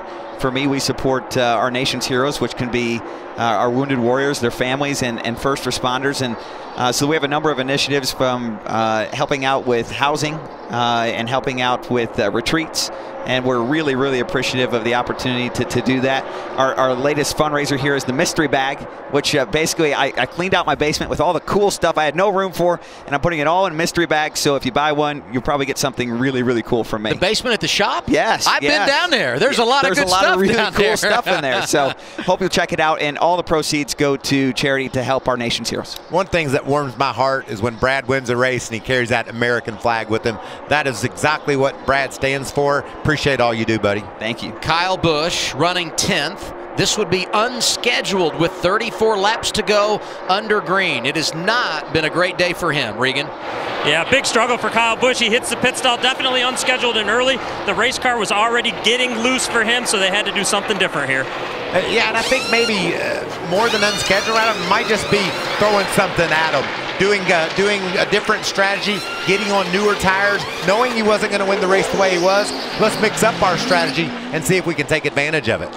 And I think if you're willing to pit here under green, this says to your crew chief, and you think about everyone else in the field, that you're going to have to make a pit stop. They must think everybody else is going to come as well if they were willing to come early under green. What's the latest, Regan? Yeah, that was actually a scheduled pit stop for these guys. They were trying to split this run in half. I just found that out right after we talked here. So a scheduled pit stop, interesting strategy for the 18 car. But that says to me they believe everybody else is going to have to pit as well, right? Well, and it also says we're not going to win with what we're doing. Sure. If we stay out and try to make it and somebody makes it, we're not going to win. Let's just throw the dice, mix it up. Oh, and they're going to get penalized. That's the only thing you couldn't have. The strategy that they play out, regardless of what that does, the penalty likely going to take them out of contention. So improper fueling on 18. You think maybe the can still plugged in as he left the box properly? Possibly that, or the fuel man did something he wasn't supposed to do. So we'll have to see the replay. You know, NASCAR has the official here in the pit. They also have the Hawkeye system. Obviously, they saw something they didn't like. Well, NASCAR's new rules say the fueler that goes over the wall can do only that, can also kick a tire, but they can handle nothing else when it comes to a pit stop when you're putting tires on and fueling the car. What do you see, Larry? All right, you see the fuel man putting the fuel in right there. And again, all he can do is fuel that race car or kick a tire. So let's see if he does something else there. There you go. He can't do that. You can't catch a tire. Catch a tire. That's you know, this is part of the new rules in 2018. So sure, the radio's going to get more interesting on the 18 car. So here he comes to pay his debt to NASCAR. You heard on the radio, a pass-through penalty, but he's already made the green flag pit stop. He's going to lose another lap here. 30 laps remaining. We're not sure on Larson. What about the 22 of Ryan Blaney? Can they make it on fuel? Take it easy on the tires and fuel here. Either we're going to go all the way on those and we'll beat them on fuel mileage, or we'll get a stop and we'll work on this thing. Well, the playbook's open. They hope they are able to stay out and beat them. What about Allgaier? He's at least 2 to 5 short here. We're on the low end of that. I'll save you what I can then. Yeah, I don't think the 42 can make it at all. If he does make it, he's going to really have to slow down. What do you have for us, Matt? Well, everyone else has heard Mike Shiplett's words to the 42 of Kyle Larson about their situation concerning fuel. A great run by the 20 of Christopher Bell. And Brad, you know, Joey Meyer is such a valuable asset to you on top of the spotter stand, helping you navigate every lap. This is the same thing that the 20 has with Tony Hirschman. Comes from a racing family. His dad, legendary modified racer up in the Northeast. And Tony is also Kyle Busch's spotter over on the Cup side. He gave him a great observation. He said, open up your entry a little bit earlier so that way you can come down the hill and not have to drive through it so much. It has helped. He's moved up to the third position right now. They are very close on fuel. Adam, I think over the last couple of laps, I see something in the lap times that tells me Kyle Larson is opening it back up. He's going to run as hard as he can, knowing that they can't get to the finish. It looks like that last time by, 4/10 faster than the field. They might just be trying to set a pace, get a splash and go, and win this race like that. Yeah, I think Kyle Larson just punted on being able to make it by running those fast laps in succession like this with only 25 to go. I see no way he can make it. I might be completely wrong, but based on what his crew chief has said and the lines he's been running, I'm not sure. I don't feel confident he can make it, but I think the 22 can make it. He's been running about 2/10 slower this run than he did the last run. I don't think the 20 can make it because he's running way too high on the racetrack. So that's my observations right now. If they had turned Larson loose with 8 or 10 laps to go, you might say they've saved what they need. Now he can go drive his race. When you turn him loose with this many laps to go, it's an indicator that maybe you feel like you need to stretch your advantage, so you got some margin or there when you trying make a pit to stop. Stretch the 22 and maybe get him to run a little bit faster than he does, so you all run out. Because in theory, if you run out together, the 42 should be able to overcome everyone. And remind the folks at home, we're talking to a gas mileage, gas saving machine king right beside me here. You went, what was it, 100 laps at Kansas one time? Not quite that far, but no, it's, there are so many strategies you can employ for fuel savings, and there's a lot of things to look out for when you watch these guys. And each tactic has its strengths and weaknesses. You look at all those cars on the lead lap. They all last pitted at lap 135. The only one who did not is Ryan Truex. He is 15th. He topped off at lap 137. Justin Allgaier 4th. What's your observation here, Larry? Well, all I can go off of is what I talked about in the garage area this morning with different crew chiefs. And you know, the fuel window ranged anywhere from 55 to 62 to 63 laps. But I will say on the higher end, are those junior motorsports drivers, Justin Allgaier in the 7, who's in 4th, Elliott Sadler in the 1s and 6, Tyler Reddick in the 9 and 7. They seem to be at the top side in that 62 to 63 lap range, which is exactly what they have to run. Junior motorsports cars already have one win in 2018. Reddick delivered at Daytona, locking himself into the playoffs. Perhaps fuel mileage run could put their teammates into postseason. Allgaier or Sadler? Regan, what do you have? Yeah, just to follow up on that, Justin Allgaier was told a few laps ago that he is 2 laps short to save them a little bit of fuel. On the last restart, Elliott Sadler was told he's 1 lap short. He did tell crew chief Kevin Meendering that he could get that lap for him, so look for Sadler and Allgaier to perhaps both be good here. Yeah, watching the drivers, I see the one car as being the one that's saving fuel along with the 00 here. Those two look like they're being the most conservative. And Tyler Reddick has moved into the top 5. Where are they when you look at fuel mileage, Matt? Concern may not be as much about fuel as it is about just making it to the finish.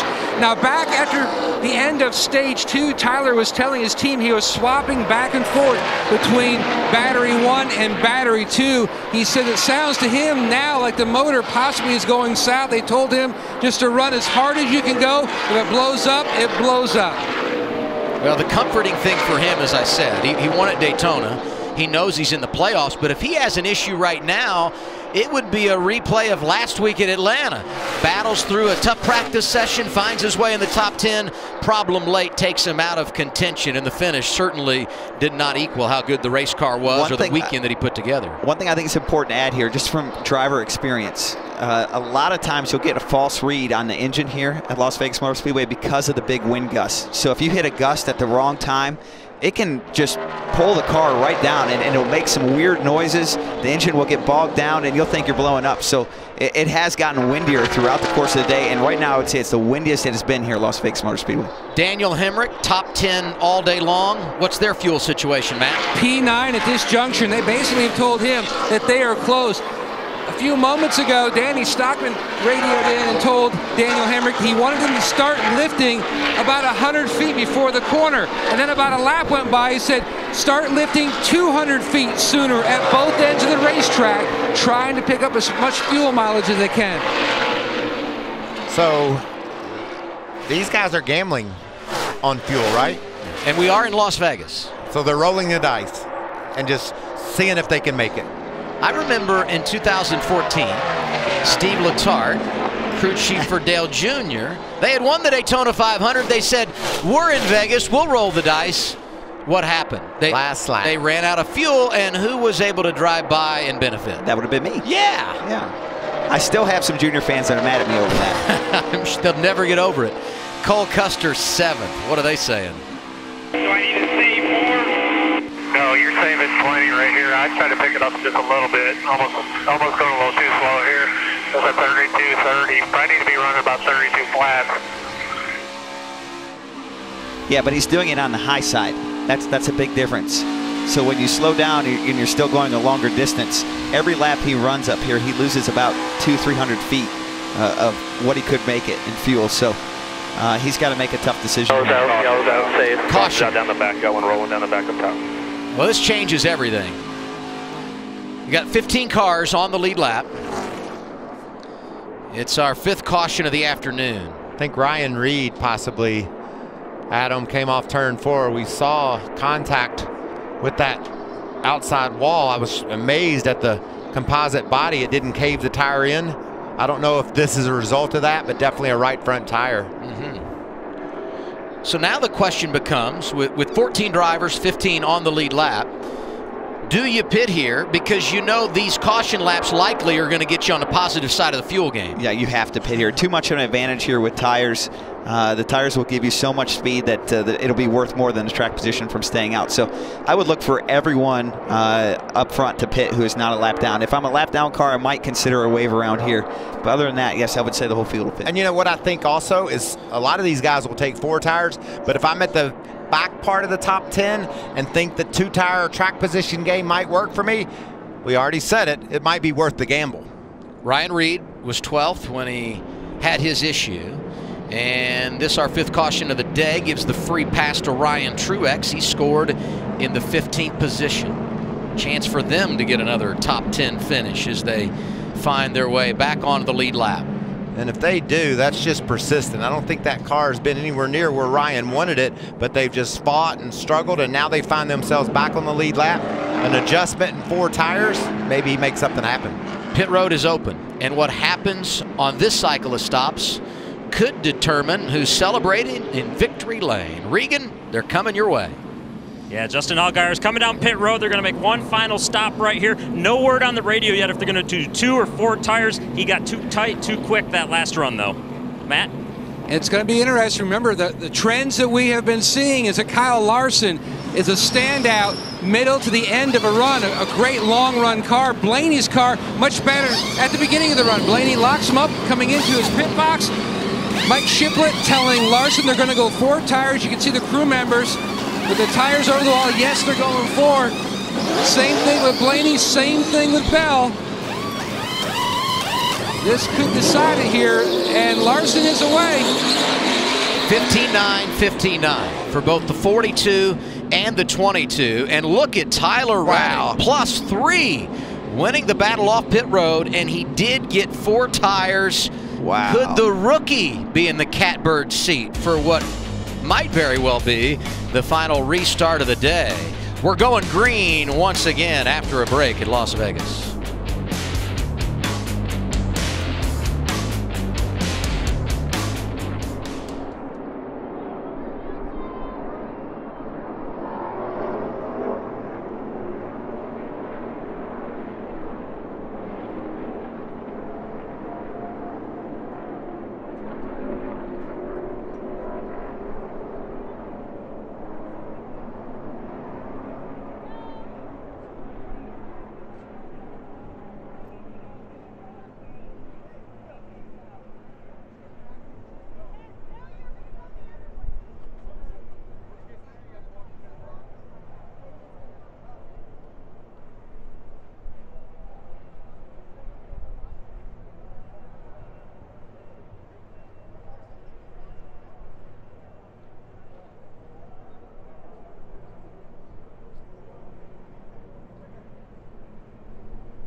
It's a Race Hub rule. You don't want to be a part of Radioactive if you're on the show.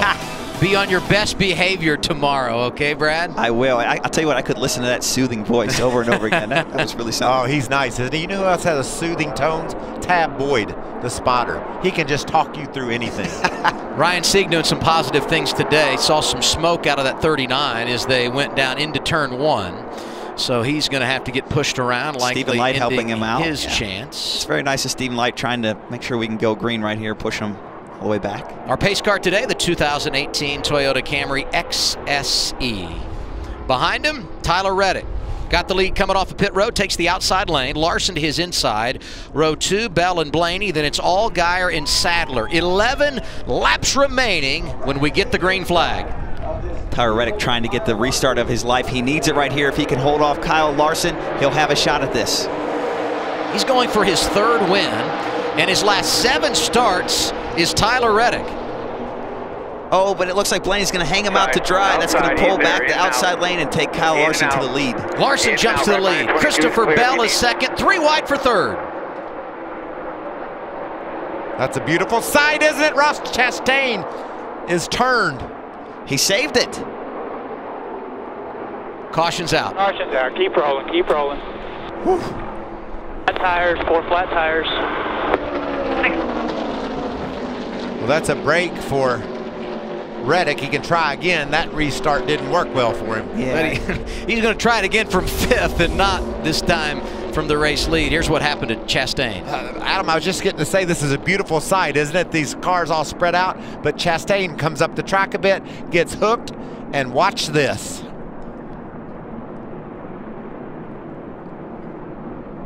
Saves it. And he let off the brake perfectly in order to keep going straight. Great job of driving. Is that the 24 of Gralla that makes contact with Chastain? Yeah, I think he came up on the 24 right here, Michael. It's of course hard to tell with the angles, but I don't think he knew he was 3 wide. Kyle Busch was just in front of him. He took the wave around under that last caution to get to 1 lap down, and I do believe driver 18 in position for the free pass. So despite the green flag pit stop, and despite the penalty that they received, he finds himself maybe back with a chance here. Had some emotions going today. Oh. But what if you race back to a top 5 finish after a tough day? That would make you feel better, wouldn't it? I think it would. You look at the drivers out front. We're going to get this restart somewhere around 8 laps remaining, likely. Larson leads. He's led the most laps today, 133 out front for him. Christopher Bell, winner in stage 1 after taking the pole in qualifying, will restart 2nd. Allgaier is 3rd. He's had a great afternoon and led laps. Blaney has had a positive afternoon. He's 4th. And Tyler Reddick, who won that last battle off pit road and had the race lead for our most recent restart, is in the top 5 as well. He threw a block on Blaney, and the first block worked, but when they got down in turn 1, Blaney had more momentum, was able to squeeze to the outside. So Blaney's going to restart on that 2nd row. Could put him in a good spot, Adam. Here we go with On This Day, and today is March 3rd. Here's a good one to start off with. I love these. Star Spangled Banner becomes the official U.S. anthem. That was by congressional resolution. Mount Rushmore officially dedicated. That happened in 1932. March 3rd, 1956, Elvis Presley with another big hit. And from Elvis to Elliott, 2012, Elliott Sadler able to get the victory. That race win ending a 91 race winless streak. He hasn't won in 41 races as of today, but he's up there in the mix. Driver 1 going to restart 7th. You know, he won that race, and he passed me to win it. So I'm a little bit bitter on that one, guys. I'm sorry. Just kidding. We got to do our homework, you know? Oh, no, it's okay. Elliott ran a great race that day. I remember it. Let's give attaboys series regulars. Good to see the youngsters out today. And speaking of youngsters, Christopher Bell is 2nd. Justin Allgaier is 3rd. Tyler Reddick is 5th. Cole Custer, Elliott Sadler, Daniel Hemrick, Brandon Jones, and Spencer Gallagher. 8 of the top 10 series regulars. The 1 to go has been given. 7 laps remaining once we go green. And you talk about aggression, and you talked about patience from Christopher Bell, but he knows how to go both. He knows how to do both. he can be really extremely aggressive. He's going to need that right here. He's got a great pusher behind him. Can Ryan Blaney shove that outside lane to the front, or is this just going to be all Kyle Larson, Brad? You know, this is a tough spot in the race right here because really the race is going to be dictated by the guys lined up on the outside lane, the 20 car and the 22. I believe if the 20 car and the 22 hook bumpers, which they're allowed to do, and push on this restart, that they'll be able to drive by the 42. But if the 20 and the 22 push and then fan out like we saw in the last restart, I think Kyle Larson is going to drive away to the victory. Oh, I think the 20 of Bell is going to get a good start, and Blaney's going to be right with him. This is good stuff here. Last 9 races at Las Vegas, won by 9 different drivers. Our top 10 on the restart, combining for 0 wins in Sin City. Larson inside, Bell outside. Time to make it happen in Las Vegas. A little bit of wheel spin by Christopher Bell. He's going to get that push from the 22, but does he stick with him? How about 3 or 4 wide? What the heck? That wheel spin. Remember, this restart was on used tires. All the other restarts had been on new tires. That wheel spin killed the 20 car's run for Kyle Larson. But Bell does gather it up, though. Yeah, nice run off turn 2, and he finds himself right on Larson's bumper. We talked to Christopher Bell earlier. He said how much he loved racing with Larson. Can he go get him? He'll have 6 laps to do it this time. Bell and Allgaier dropping down to the apron, doing anything they can as they try to go after the victory here this afternoon.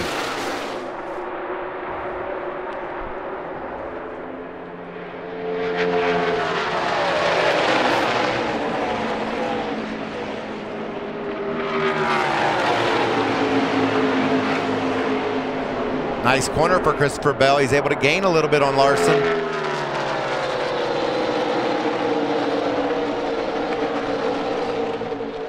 He's going to have to try something different to get by Kyle Larson right here. So you see him moving up in 1 and 2, trying to find a little bit of air on the nose of the car to keep it turning, keep the aerodynamics right, give him all the performance possible to make the fastest lap times. And we talked about how much he likes moving around and looking for fresh racetrack. He certainly understands that nuance of trying to pick up just 1/100th of a second here or there. 4 laps to go for Larson.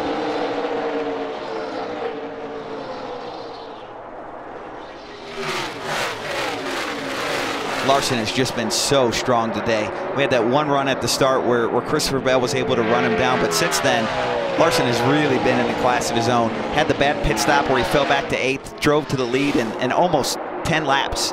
That was really, really impressive. Kyle Busch got the free pass, restarted 16th, trying to jump back in the top 10. Michael Annett clears Kyle off turn 4. Annett, 13th. You just got to believe when they get this car back, they're going to find something not right with it or broken. He has not had the day at all that I think we were all expecting or looking for. Reddick making a move on his teammate. 9 around the 1 of Elliott Sadler. Hemrick looking for his first top 10 of 2018. Sadler. They battle for 5th. 3 miles away. Kyle Larson looks for his first win at Las Vegas Motor Speedway. Mike Shiplett is the crew chief. He's done an outstanding job. 5 wins a year ago with 3 different drivers. This 42 team delivering early in 2018. Larson all that speed at Daytona. John Hunter Nemechek with a top 5 at his debut last week at Atlanta Motor Speedway. White flag in the air, 1 lap to go. Sponsored by Credit One Bank. That yellow flag was Kyle Larson's best friend. There was no way he was going to make it on fuel without it. He got the yellow flag, reset with new tires and fuel, was able to make the most of these restarts, and here he is driving away with just a half a lap to go to bring home a Vegas win. His first win at Las Vegas, going to be a dominating performance. 142 of 200 laps led. Here comes Kyle Larson. He's a winner in Sin City. Yeah, guys, really good car. Good job, big crew. Yeah, great job. All day.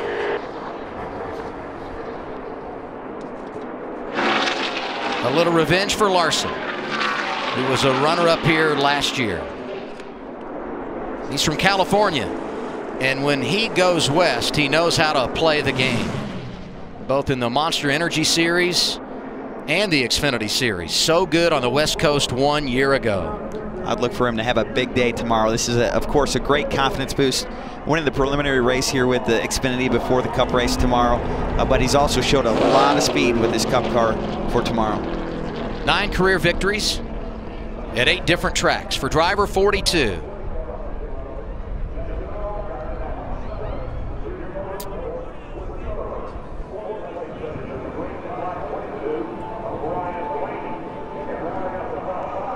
Larson a winner. Christopher Bell, the rookie, able to hang on to second. Justin Allgaier third today. Ryan Blaney led laps and was fourth. Elliott Sadler 3 for 3. 3 races, 3 top 5 finishes in 2018. Hemrick in the top 10 for the first time. Brandon Jones, good run in 7th. Reddick ends up 8th. Custer 9th. And Spencer Gallagher with another top 10 run. Really good job for the kid from right here in Las Vegas, Nevada. How about 10 different winners in 10 straight races here in Las Vegas? Just never know who's going to win here, Adam. I thought we were getting some extra crispy donuts on the start-finish line, but it looks like just a ride down the front straightaway, waving at the crowd. Saving up for tomorrow, do you think? Anticipating he'll be in this situation 24 hours from now? What a great day. Kyle Larson jumped to the lead early, and he's a winner at Las Vegas.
Fight is over here at Las Vegas Motor Speedway for the NASCAR Xfinity Series. Kyle Larson gets it done, and he's made his way to victory lane. Matt Yoakum.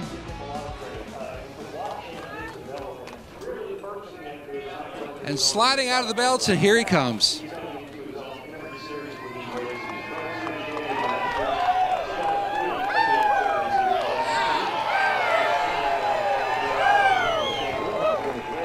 Absolutely so. A great day for him. Great way to start the West Coast swing, but what a great way to capitalize, though, on the wheel spin by your buddy Christopher Bell on that restart.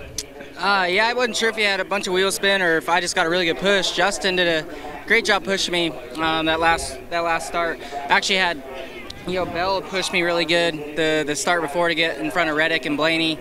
And then had a good push from Justin as well. So awesome day for DC Solar. I think this is their first win, so glad I could get them their first win here in the Xfinity Series. Can't thank everybody enough. Everybody from Credit One Bank who's here.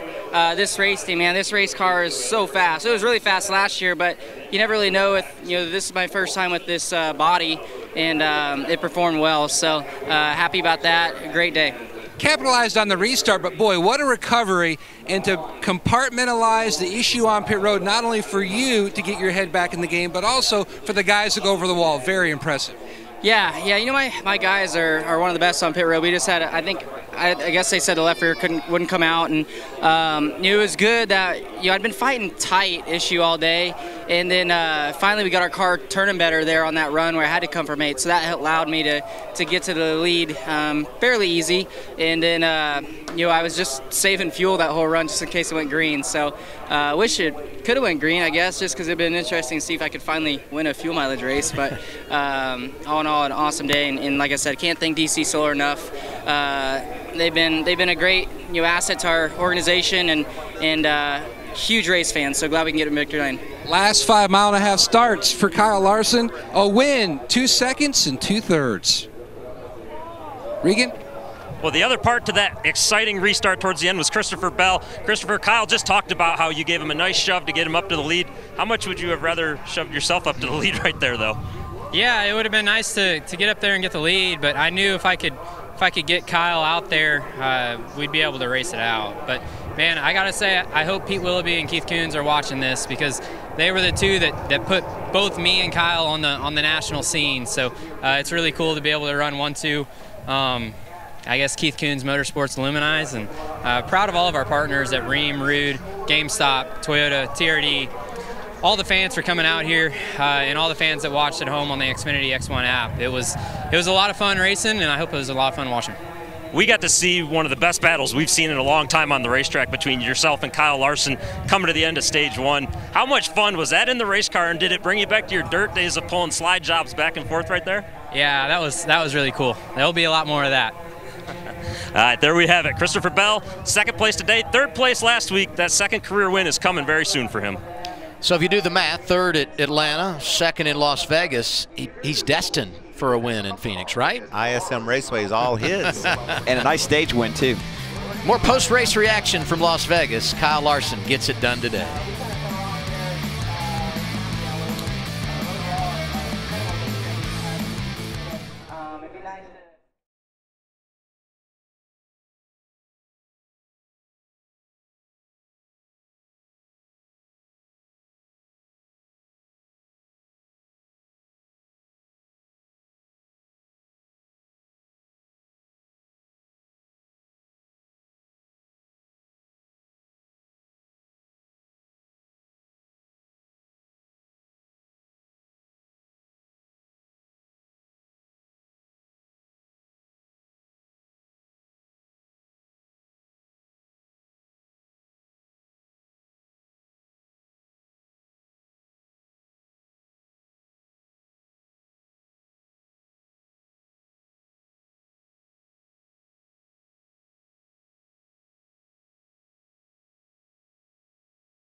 Top of the hour at UFC on FS1. Right now, more post-race coverage for the NASCAR Xfinity Series. Aerial coverage today provided by Goodyear. Superior performing tires to face challenging conditions on the track and the road. Goodyear, the official tire of NASCAR. Let's get a word with Regan Smith. Well, Adam, the Xfinity regulars continue their strong performances again today. Justin Allgaier, third place finish. Oh, so close. You're up there leading some laps. Tell us about your day. Yeah, it was a good day. You know, I told you before, and you know, we've kind of talked about it. We didn't have that short fire-off speed we were looking for, but we felt like our Brant Fresno Agriculture Camaro SS was good on the long run. You know, at the end of the race there, we got ourselves in good track position, led laps, and I probably burned the right front up a little bit too much on that long run and started fading. So I was glad to see the caution at the end, but you know, you're never really sure how those are going to go. So fortunately for us, we had some great restarts. Spotter Eddie DeHaan did a great job all day of keeping me up to date with the wind and what was going on, and that's a big deal today. You know, just managing the race was a big deal, and I'm glad we were able to do that well. What does this do for your team now? A lot of teams talk about coming to Vegas, how important this is for the rest of the year, knowing the mile-and-a-half speed is good. What does this do for the confidence of this race team going forward this year? Well, I think it's good. You know, everybody at Junior Motorsports did a great job today. All four of our cars were strong. Obviously, the Hendrick engine department, we had great engines. We had a Camaro SS in Victory Lane with a Hendrick engine in it. You know, for us, this is statistically probably my best racetrack. So when you need some momentum on your side like we have, this is a great place to come. You know, we have a lot of mile-and-a-halfs on the schedule. Not all of them probably have this much grip, but I do feel really confident where our company is at as a whole moving forward, and looking forward to Phoenix next week. It was a good one for us last year, so hopefully we can go back there and get another win. That'd be a great day. A strong day for Justin Allgaier here at Las Vegas. He gets to go celebrate his 12th anniversary to his wife tomorrow now. That is true. Happy anniversary to my wife. To you, Matt. Always got to make sure you get that in for the plane ride home. Hey, Daniel Hemrick had a great day. Solid effort, in and out of the top 5 much of the day. What do you take away most looking ahead as we're going to hit more intermediate tracks down the road? You know, obviously those guys, the top 4 or 5 had a ton of speed, but I'm proud of, as an organization, how far we come from. I feel like over the offseason we made gains, and we say going into the race, we weren't here to try to go win the race. We had to make sure we could crawl before we could walk, and this is a good momentum builder to start the West Coast swing. Hopefully we gave all the South Point Hotel and Casino guests we had in the stands, hopefully gave them a good run. It's really cool and really honorable to be able to run for those guys. So we'll take this, we'll move to Phoenix. Had a lot of fun, and got to keep working on it. We're close, but you know, like I said, you got to crawl before you can walk, and just proud of the effort today, and I'd like to thank Xfinity and for the fastest internet in the market, and just got to make sure we can get our race car that much faster. One consistent thing about the weather was it was challenging. It seemed like it changed blowing from turn 2 to 4, from turn 3 to turn 4. That is true. You would feel like you made really good adjustments on your race car, and the wind would change directions, and be like, man, I don't know if I'm actually running the tire off here or if the wind's changing. So they're kind of keeping me updated on how the gusts were kind of moving their cars around, and said everybody was fighting the same thing. So it's easy to complain about it, but everybody was in the same boat. So at the end of the day, you just got to try to make the most of it, and that's what we did. Thanks, Daniel. 6th here in Las Vegas, guys. And Matt, it's the first top 10 finish for Richard Childress Racing in 2018. They'll look to snap that winless streak when we head to the Desert Mile next week. Back to Regan. Ryan Blaney already in street clothes on his way out of the garage, but we caught up with you. A 4th place finish today. I know you're not happy with 4th, but did you learn something that can help you later this year? Yeah, well, first of all, I gotta say, you got some wheels on you, and you got out of breath. You came running all the way from pit road, but yeah, you know, not what we want. I thought we had a pretty good car, especially on short runs. And then we kind of lost a little bit there towards the end of the race. It got super tight, and my long run speed kind of faded, and we lost the front row starting spot on restarts, and that hurt us. But I can't thank Fitzgerald enough. But I think there are things we can learn. My Xfinity and Cup car were pretty similar in practice, so I thought we'd learn some stuff through the race to hopefully apply that to tomorrow's race, and see if we can't get that Menards Pennzoil Ford in Victory Lane. He starts from the pole tomorrow, guys. Ryan Blaney, no doubt, will be strong. A good 4th place finish for him today. He was good on track today. He's going to be great in the booth 1 week from now. He makes his Fox debut booth side from ISM Raceway. We'll see you 3:30 Eastern Time out west. It's 12:30 Pacific, live on Fox. We're all done in Las Vegas. Kyle Larson celebrating his 9th career victory.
They say the third race is the charm.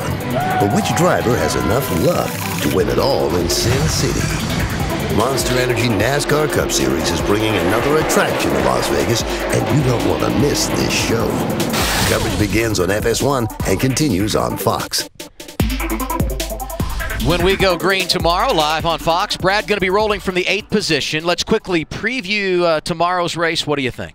I think the win's going to be, it was difficult today for the Xfinity side, but I think, Adam, tomorrow it's going to be even more difficult. Those cars are a little bit more out of control. I think we're going to see some sketchy racing and little accidents here and there. I think it's going to be a tough race. Back to what we saw this afternoon. Impressive day for so many series regulars, Michael. Yeah, including Alex Labbe. A career best for him after getting the free pass raced into the top 20 did our Canadian driver. And then another shout out to Regan Smith. Not only did he do a great job on pit road, but he saved the day for Justin Allgaier. Got that anniversary mention in, and then he got on his wheels and flew into the garage area and caught up with Ryan Blaney. We've got some great pit reporters, Matt Yoakum, all over the place down there. I think we had this race covered today. After Kyle Larson, your attaboy goes to who?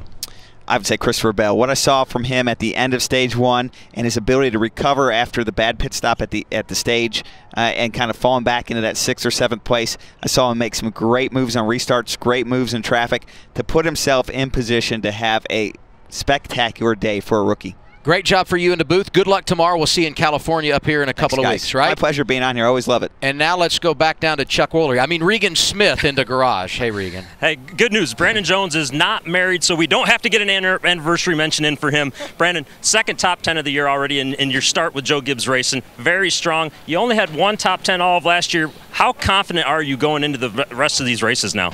Well, after running this one, we were really, really dominant. I felt like all throughout the day. Wasn't the best car to beat out there, but we were really, really close to it, I felt like. So all day long, I was really, really pleased with our car. You could tell our balance was so close because we'd make such a small change, and it would be a big one, you know, at the very end of things. So all in all, a great day for these guys. Proud to be a part of Toyota Racing and Joe Gibbs Racing as well. And thanks to Menards for coming on board. This has been great so far. Hopefully we can keep the momentum going up for next week.